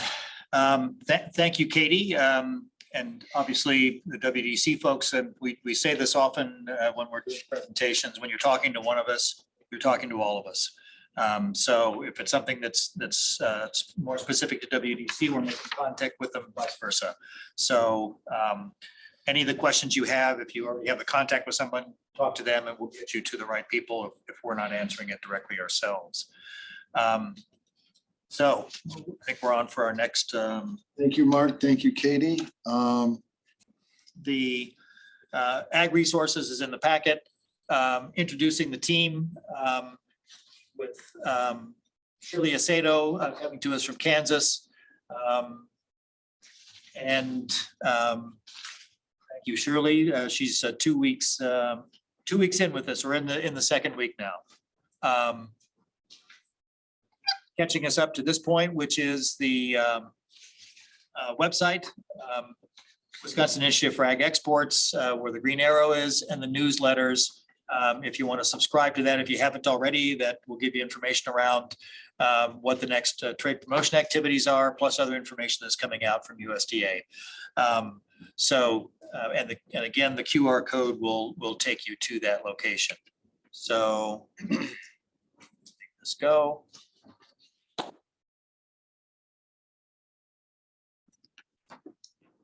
This part. Thank you, Mark. I apologize. I thought that section was done when I called for the break. Oh, right. I didn't mean to step on your toes. Oh, no worries. It was timely. So next is WAXI members and representatives associated with grants. Chad, do you wanna- Sure. I'd like to first thank Rebecca Sweeney from WCMA. And I mean, she brought these grants to our awareness to our organization. And we were able to sit down and have really great conversations with WCMA as well as CDR. And between the three of us, we kind of mapped out different areas of export needs. And we each kind of took our own little pot. And, you know, I spoke with CDR yesterday, and one of their grant is focusing on getting market samples in from Asia, where they can do some sensory and functional and get really the scientific and product details that they need. So that project for them is underway. They're having a lot of fun trying to get product cold shipped out of China into Wisconsin. So there's a lot of, you know, with the world being the way it is right now, there's a lot of issues with that. But leading us to say the project is underway, and once they get it done, it'll be very helpful for the Wisconsin dairy industry. And when I'm done, I'd like, if the chair could recognize Rebecca to give a few comments on their grant, I'd appreciate that. You know, we focused in on our grant on bringing international buyers to Wisconsin for mission trips.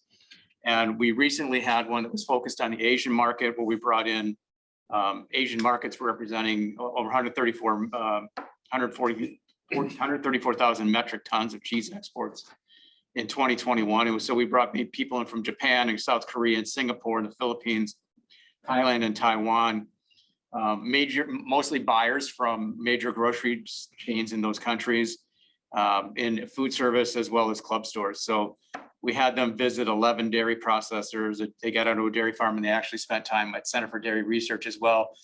Once again, when people come in and see Center for Dairy Research and they meet their scientists and they meet they see the facility and meet Dr. Lucy, the credibility of Wisconsin dairy is grown exponentially from our relationship with CDR. CDR is a gem on a global basis, and we're fortunate to have them in the state. We also then attended the Food Hotel Asia show in Singapore, where we reconnected, making the second point of contact with a lot of people that were on the mission coming in. So that was, once again, anytime you make those connections, it was great. We have a saying at the office that, you know, if you want to sell Wisconsin cheese, put Wisconsin cheese in people's mouths. So we hosted a Proudly Wisconsin cheese table at the US DEC reception. And once again, the same thing that we had when people from the UK tasted like, oh, this is amazing. This is world class. This is not in like the normal cheese that I was probably expecting when I got there. So really, that's where we're focusing in on. You know, we have, we're also focusing in on getting distributors, people that really understand how to already move the product around and bring them in to get them to understand the power of Wisconsin and Wisconsin dairy, and help leverage other people's strengths to connect them with cheese companies and dairy companies to really start moving the mail on some of these products and leveraging existing relationships that are and business pipelines that are already in place. So the grant's invaluable. We appreciate we appreciate you providing it to our organization. And, you know, I have 3 people that are focused extensively on developing our export capabilities in the organization. So with that, I'll wrap up with the DFW spot and Rebecca? Rebecca. Sure, with permission, I'll sit with my good Please. friend Mark here for just You a bet. moment. So I'm Rebecca Sweeney and I serve as Senior Director of Programs and Policy for the Wisconsin Cheesemakers Association. I just want to echo Chad's sentiment that we are very appreciative of the opportunity to use some dollars to move the needle on dairy exports. Our program, which works in concert with our colleagues at the Center for Dairy Research and Dairy Farmers of Wisconsin. We formed a group together. It was informal before, but we came up with a name, so it's really legitimate now. Our expertise, we believe, is really in working with our members, working directly with them to meet their individual needs. So as a result, our grant program focuses on direct consultations. So the progress so far on our project is that we've happily hired Ryan Wuker from MCT Dairies to serve as the consultant for the industry. He brings with him tremendous amount of knowledge. It's why he's on this council. And we're delighted to be able to work closely and make use of his knowledge with all Wisconsin dairy processors. And our design is to make Ryan available to any dairy processors for up to 30 hours free of charge. So he will literally sit next to them, work with them on their paperwork, take a look at their products and identify which items may be best suited for international export. He will help to make connections for them with shippers and distributors in other countries. So really someone to be their best friend in this process of either launching or expanding an export endeavor. We are going to launch off our program on November 3rd with a workshop here in the Madison area, inviting any Wisconsin dairy manufacturer to participate. We're very excited because while we have not formally announced this program, I talk. And we have a long list already of dairy processors who are excited to participate in it. And we have a fantastic lineup of speakers that do involve some of the people here around the table, but also experts perhaps from Food Export USA, the U.S. Dairy Export Council, and also folks who are experts in the area of logistics. So we're looking forward to that. We're also hard at work to develop a web page of resources that are available to all dairy processors to boost their exports. So we anticipate that that will launch perhaps in February of 2023. And following our workshop, consultations will begin as well, and that will run anywhere from the beginning of November 2022 through May 2024. I anticipate that we'll use those hours up well before that. But we're really excited about what we're doing and thankful again for the leadership from the Department of Agriculture and all of your partnership. Thank you, Rebecca. Next is the Ginseng Board of Wisconsin. Do we have Jackie? Jackie is online. Hey y'all, I'm just gonna leave my camera off to make sure that my internet stays okay while I talk about our program. Thank you so much for having these grants, and these grants help our industry so much. Our industry is really struggling right now, so we're hoping to use the grants to increase some exports. Just a little background, the Ginseng Board of Wisconsin represents about 160 cultivated ginseng producers in Wisconsin. We produce about 1 million pounds of cultivated ginseng annually. We grow more than 95% of the nation's cultivated ginseng. In fact, there really isn't another state that has a cultivated ginseng program. We are it. Wisconsin is the nation's cultivated ginseng program. So we're pretty excited about learning that information. About 85% of our cultivated ginseng is exported. There really isn't a domestic market for ginseng, so we are definitely export market.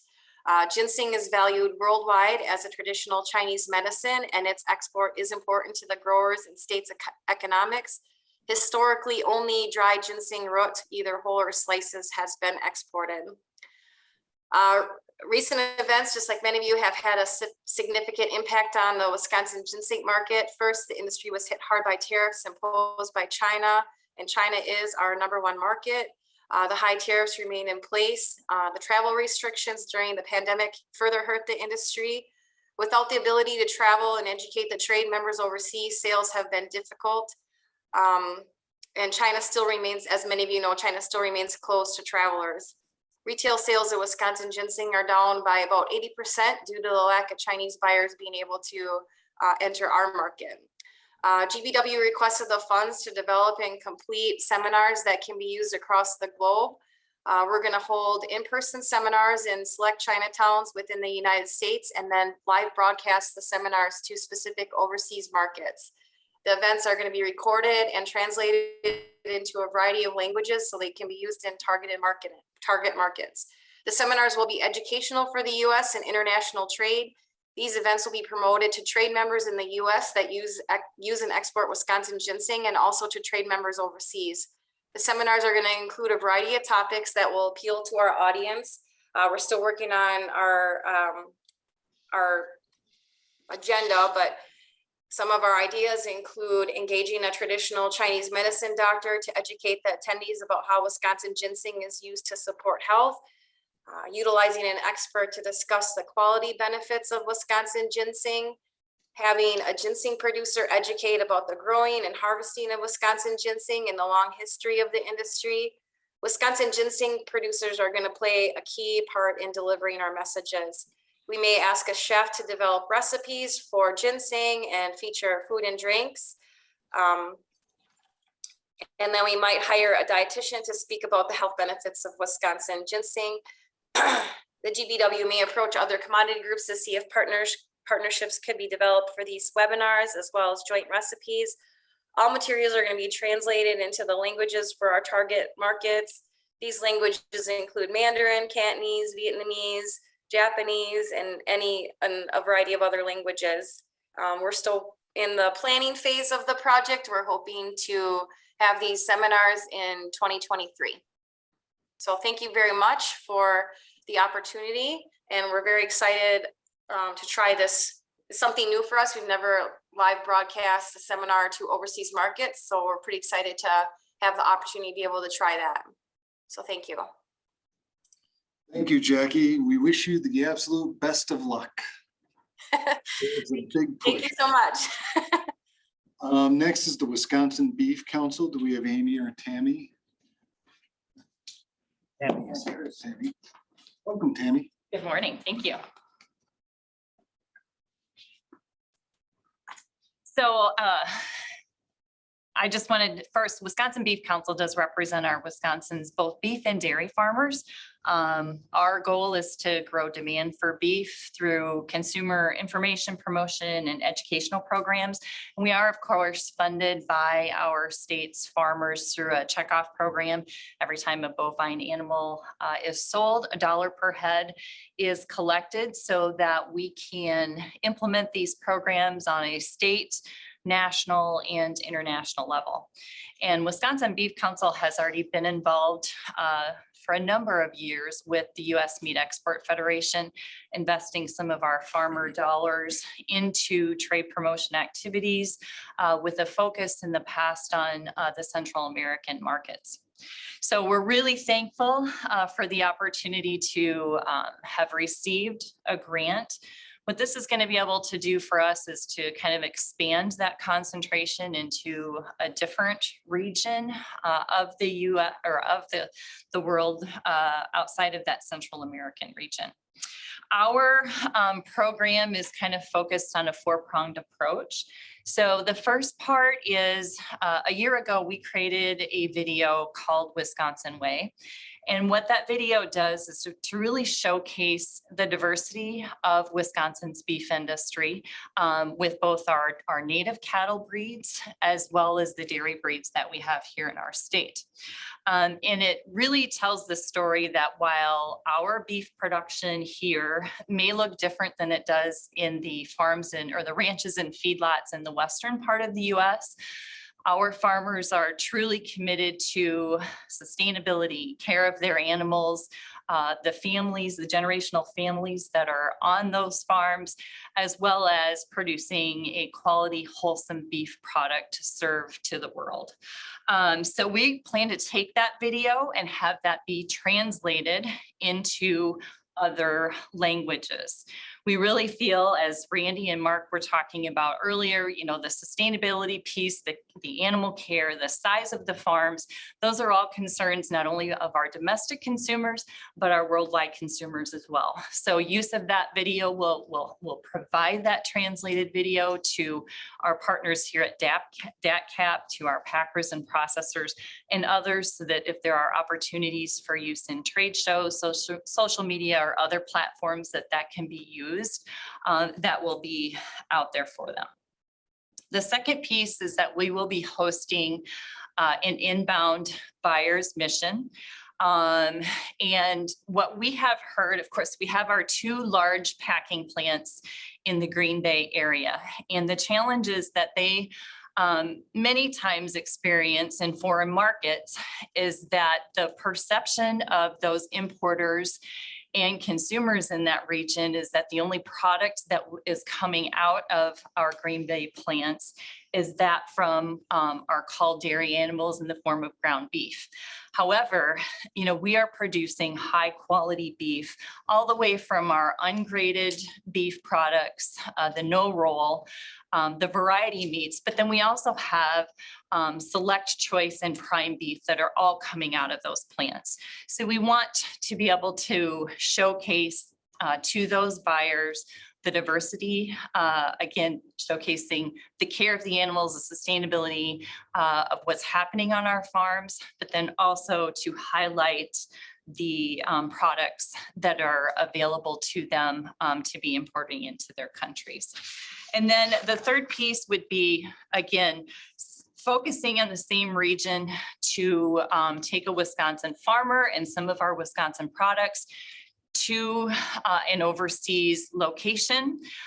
Through our partnership with the U.S. Meat Export Federation, we would offer an in-market seminar. So during that seminar, again, we could show those quality beef products, do a cutting demonstration and cooking demonstration to really show the value, I guess, that we can bring. So if, depending on the type of importer or consumer that they are looking at on their end, we've got the whole range from prime down to that no roll ungraded beef. And then the last piece that we're looking at doing is partnering with our Wisconsin Association of Meat Processors. So that organization represents primarily our small and mid-sized meat processors here across our state. And fortunately, we have seen the investment through grants or upcoming investments of grants provided by the Department of Ag to allow those processing plants to expand or make updates to their infrastructure to hopefully increase the overall harvest capacity of our protein products here in Wisconsin. So we've had some conversations with some of their members who have looked at exporting and they understand the challenges that are there, but we want to really diversify that knowledge base and help them understand the whole broad picture, so that should that be an opportunity for them in the future to expand their consumer base or their market base, that they would have the resources to go to, understanding the grants that might be available and the technical assistance that can be provided by the Department of Agriculture. And that wraps up what our plans are for our grant. Thank you, Tammy. Thank you.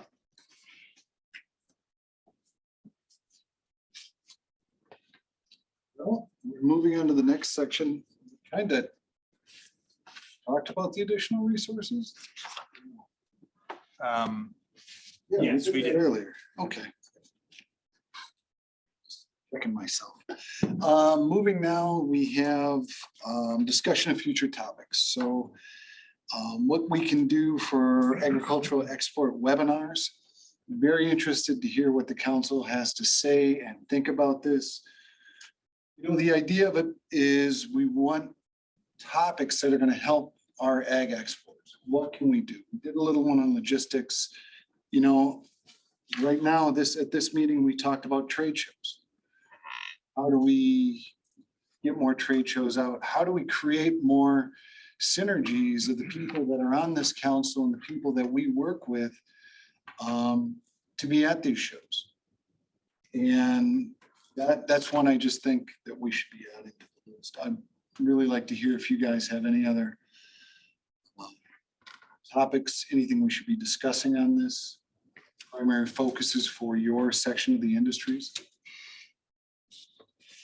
Potentially, plant or registrations. Obviously, a lot of different countries have a lot of, paperwork registration. Some of them are very difficult. Some of them are actually fairly easy. Just take some paperwork. So I would think that could be a potential to help anybody's interested in exporting and understanding.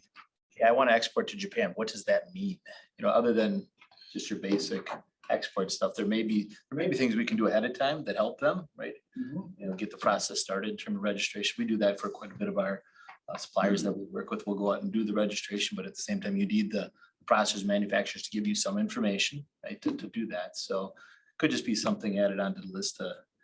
If you're potentially looking at exporting and you may need these type of documents, USDA, maybe you got to be a USDA approved plant to certain, maybe you have to get a health certificate for certain countries. So could be a topic that could help.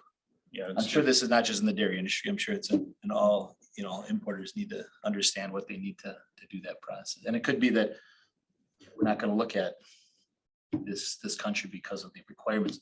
They may need halal. Maybe they can't meet halal, right? So those are just some very high level things that people could check the box and say, yeah, we're not going to Indonesia because that's a pain in the ass. Type of thing. So. I totally agree. There's a customer I just took on that I wish I wouldn't have taken on. All right, so to recap that, maybe understanding barriers to entry. And that's what I was just gonna say, just understanding the barriers over and above the basic registrations and stuff. Okay. I wonder, I'm sorry, if there's a place on this menu for like a brief overview or even more in-depth overview of what export tech really is and how it fits in, because my guess is when they're in there, they're talking about these things. So giving more visibility to export tech about what it is, how do you do it? And these are the kind of things that you'll walk away from after you spend 3 8-hour sessions with us. I don't know if that's appropriate or not for what we're looking at, but I think that when we look at the value that they bring and then the immediacy of dollars, when we're trying to get to a big number of export gain. And to me, that seems like a shortcut to help accelerate the process. I was going to ask is, are we looking at a webinar? Are we looking at, consulting services perhaps, or, connecting in that way? That could also frankly be an export expansion grant project across industries. Export tech, they do cover some of that, but not to the depth that we would do. So that would be something that we would want to work with either of the providers on that. And that's some of what we would bring to that, or at least those not that we ourselves would do that, but we would want to, from the team working with the export tech folks, to make sure that's covered, which may be not within the sessions, but something. Maybe a little bit, of course, and a little bit of this side. I think I was just looking at the dates and the webinar topics and trying to figure out what are ways that, how do we make our time more valuable? Agreed. And one thing that build off that, Chad, that I've been thinking about is as we are in, for my industry at least, it's trade show season. Now's the time we're gearing up for the big fall shows and everything else. Between WEDC, between DATCAT, between Midwest Food Exporters, between everything, everybody exporting ag products from Wisconsin should be getting some support at any trade show they go. It's more a matter of, I think, how we link these people up to these resources. And I think that's something as this export council needs to look at is how do we educate our members? How do we educate the people in our industry about this? And it's not that we need to necessarily do seminars on our own, but how do we just make these connections for interested parties? And I think it's important to think of that, it needs to be a two-way street. We certainly need to get the information out there, but we also need to continue to understand what companies need from us in order to help them be successful in the export market. I would agree, Kevin. Thank you. Do we have a chat topic that came up, Mark? I saw you brought up. It was a comment similar to what we talked about the export tech from Chris out of the SBDC in Superior. Just that it's an excellent program, but manufacturer focused, not really dairy. Perhaps a hybrid export tech, and maybe not just dairy, but also those other food related regulatory issues. I will say, I just completed export tech this would have been this summer with Ellsworth Cheese at the same time. And they seem to really I got a lot out of it and they seem to get a lot out of it too. So even though it is manufacturing, anybody in ag should reach out if they want to be a part of it.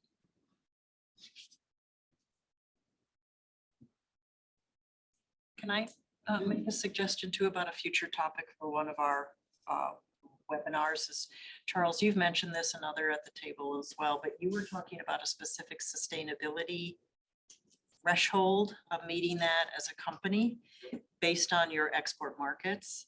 And I'm wondering if it would be beneficial to have a general discussion about with the members of the council on what you're all, Kevin, in the vegetable and fruit industry, what you're seeing is what you might need to meet for sustainability measurements. Charles, you could expand on that.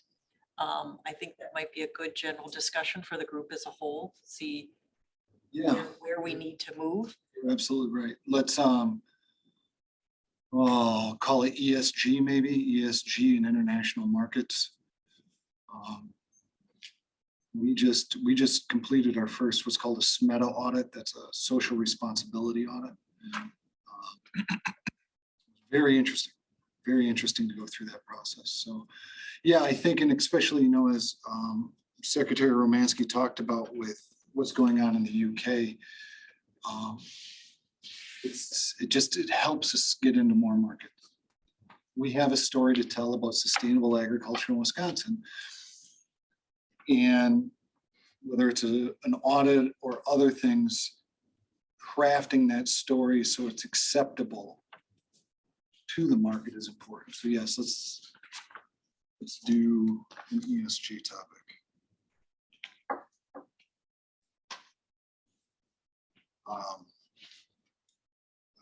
We can do a lot on that, but we can dip our toes in. From our DAT cap, is there anything you guys are thinking about that we should be discussing on this stuff? Lisa pulled the one that I was thinking, just because that topic pops up so much when I'm talking to other states and when we've been abroad. So I think that would be a general discussion of sustainability standards would be a great topic. Nice. I mean, the only, if we're past this time, the only other topic I'd like is, I think that within the board ourselves, I think that we need to, having people at these meetings, the major meetings, be here in person is really important. Right? And I know that they're virtual and there's conflicts and all that kind of stuff, but I really think that having the 2 times a year, the couple of times a year that we're going to get together to be here in person makes a big difference. That's something that we can talk about as a group, and I think you and I should make a special push on that.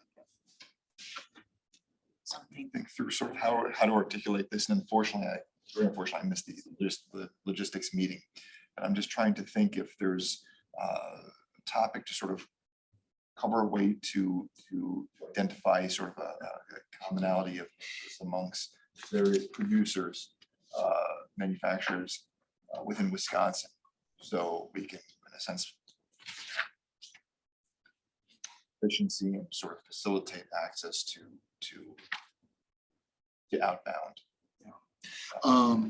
I'm absolutely open to doing a quarterly discussion on logistics with the way the markets are going.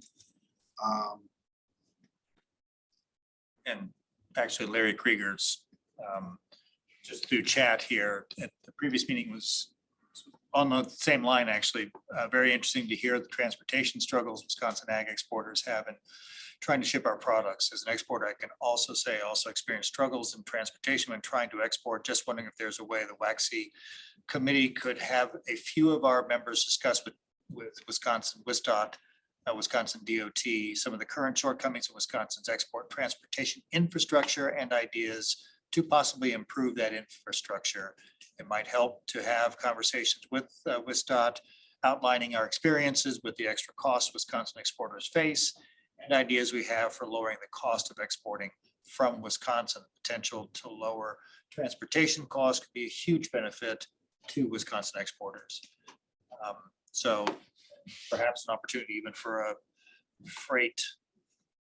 agricultural freight, working group or, topics, certainly in these discussions, but whether we look to bring together some of those folks that are more, especially I think in a lot of the commodities. Not only, I think the finished products is also an opportunity.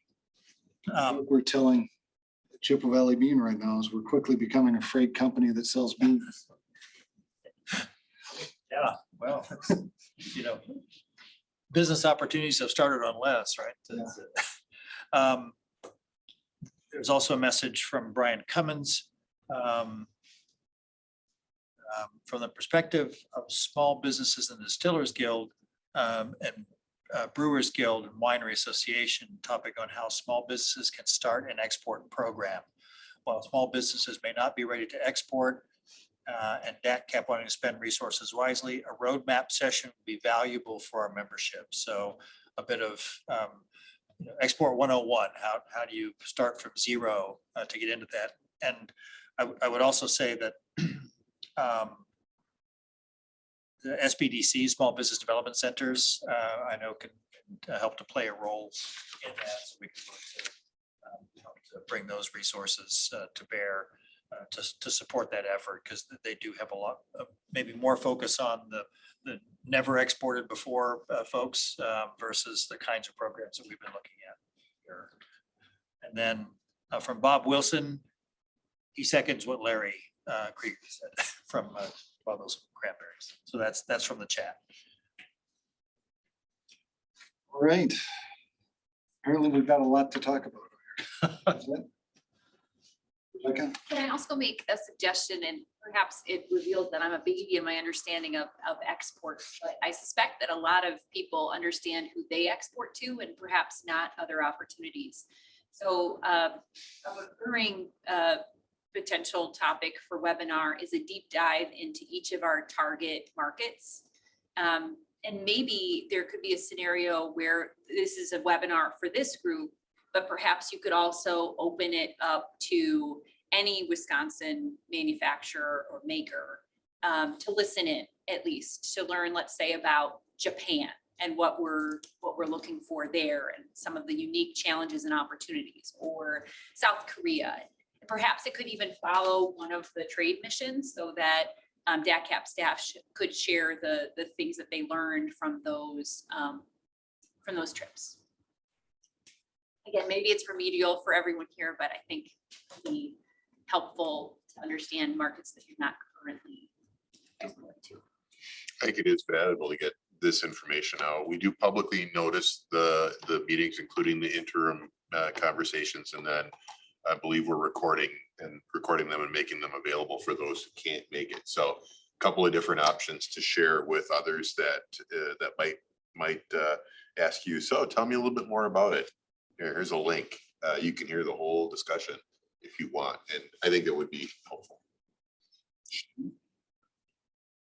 think for this group, it's important to measure success. I think a lot of times we're looking at grants and the requirements for potentially opening new markets and really looking at the potential.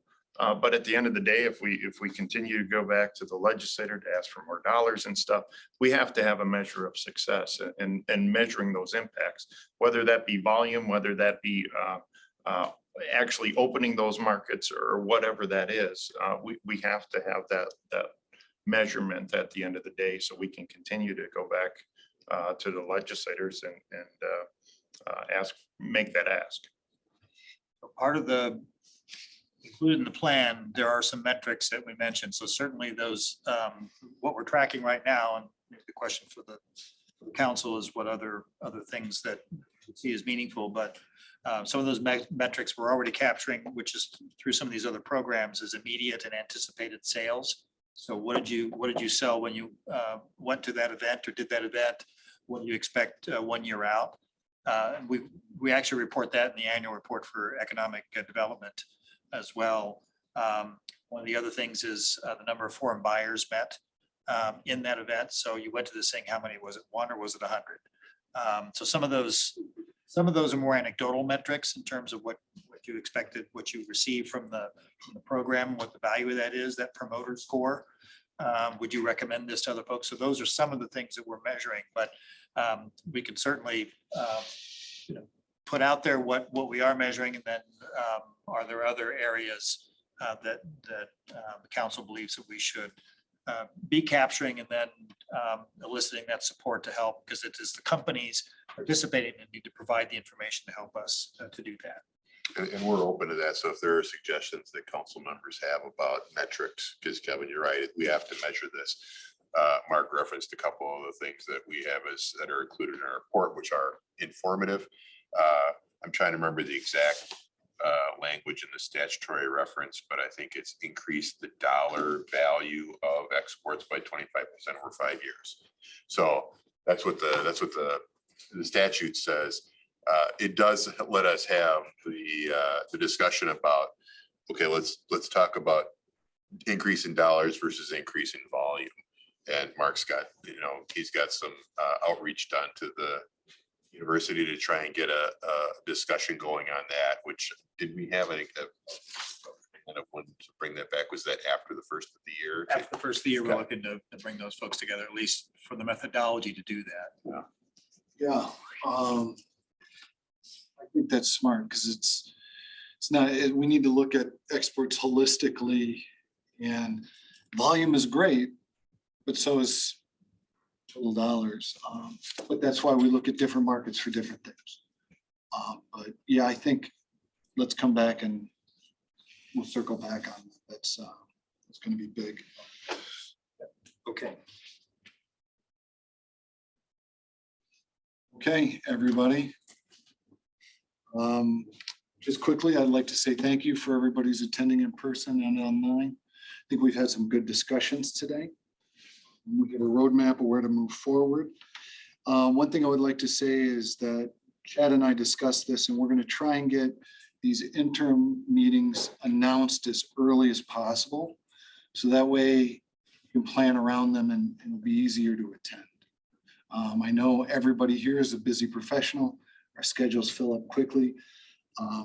But I would like to make a special invite for everybody to make the time to do this. This is some good information that's happened so far. And quite honestly, we've got 7 topics for moving forward. At that, with no further discussion. Chair, one quick addendum, and my apologies, you've met virtually all of our team here, but there are a couple people that I wanted to make sure to reference because they haven't been introduced yet.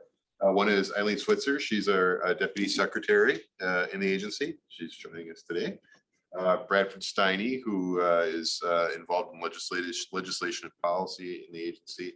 And you've met Aaron O'Neill, who was here last time to give a briefing. I just wanted to make sure that you all knew those folks were in the room today and are a resource to the council members as well. Thank you very much. All right, with that, I'll entertain a motion to adjourn. I will move to adjourn. You, Kevin, thank you, Greg, for the second. All in favor, say aye. Aye. Opposed, same sign. With that, we are adjourned. Thank you very much, all.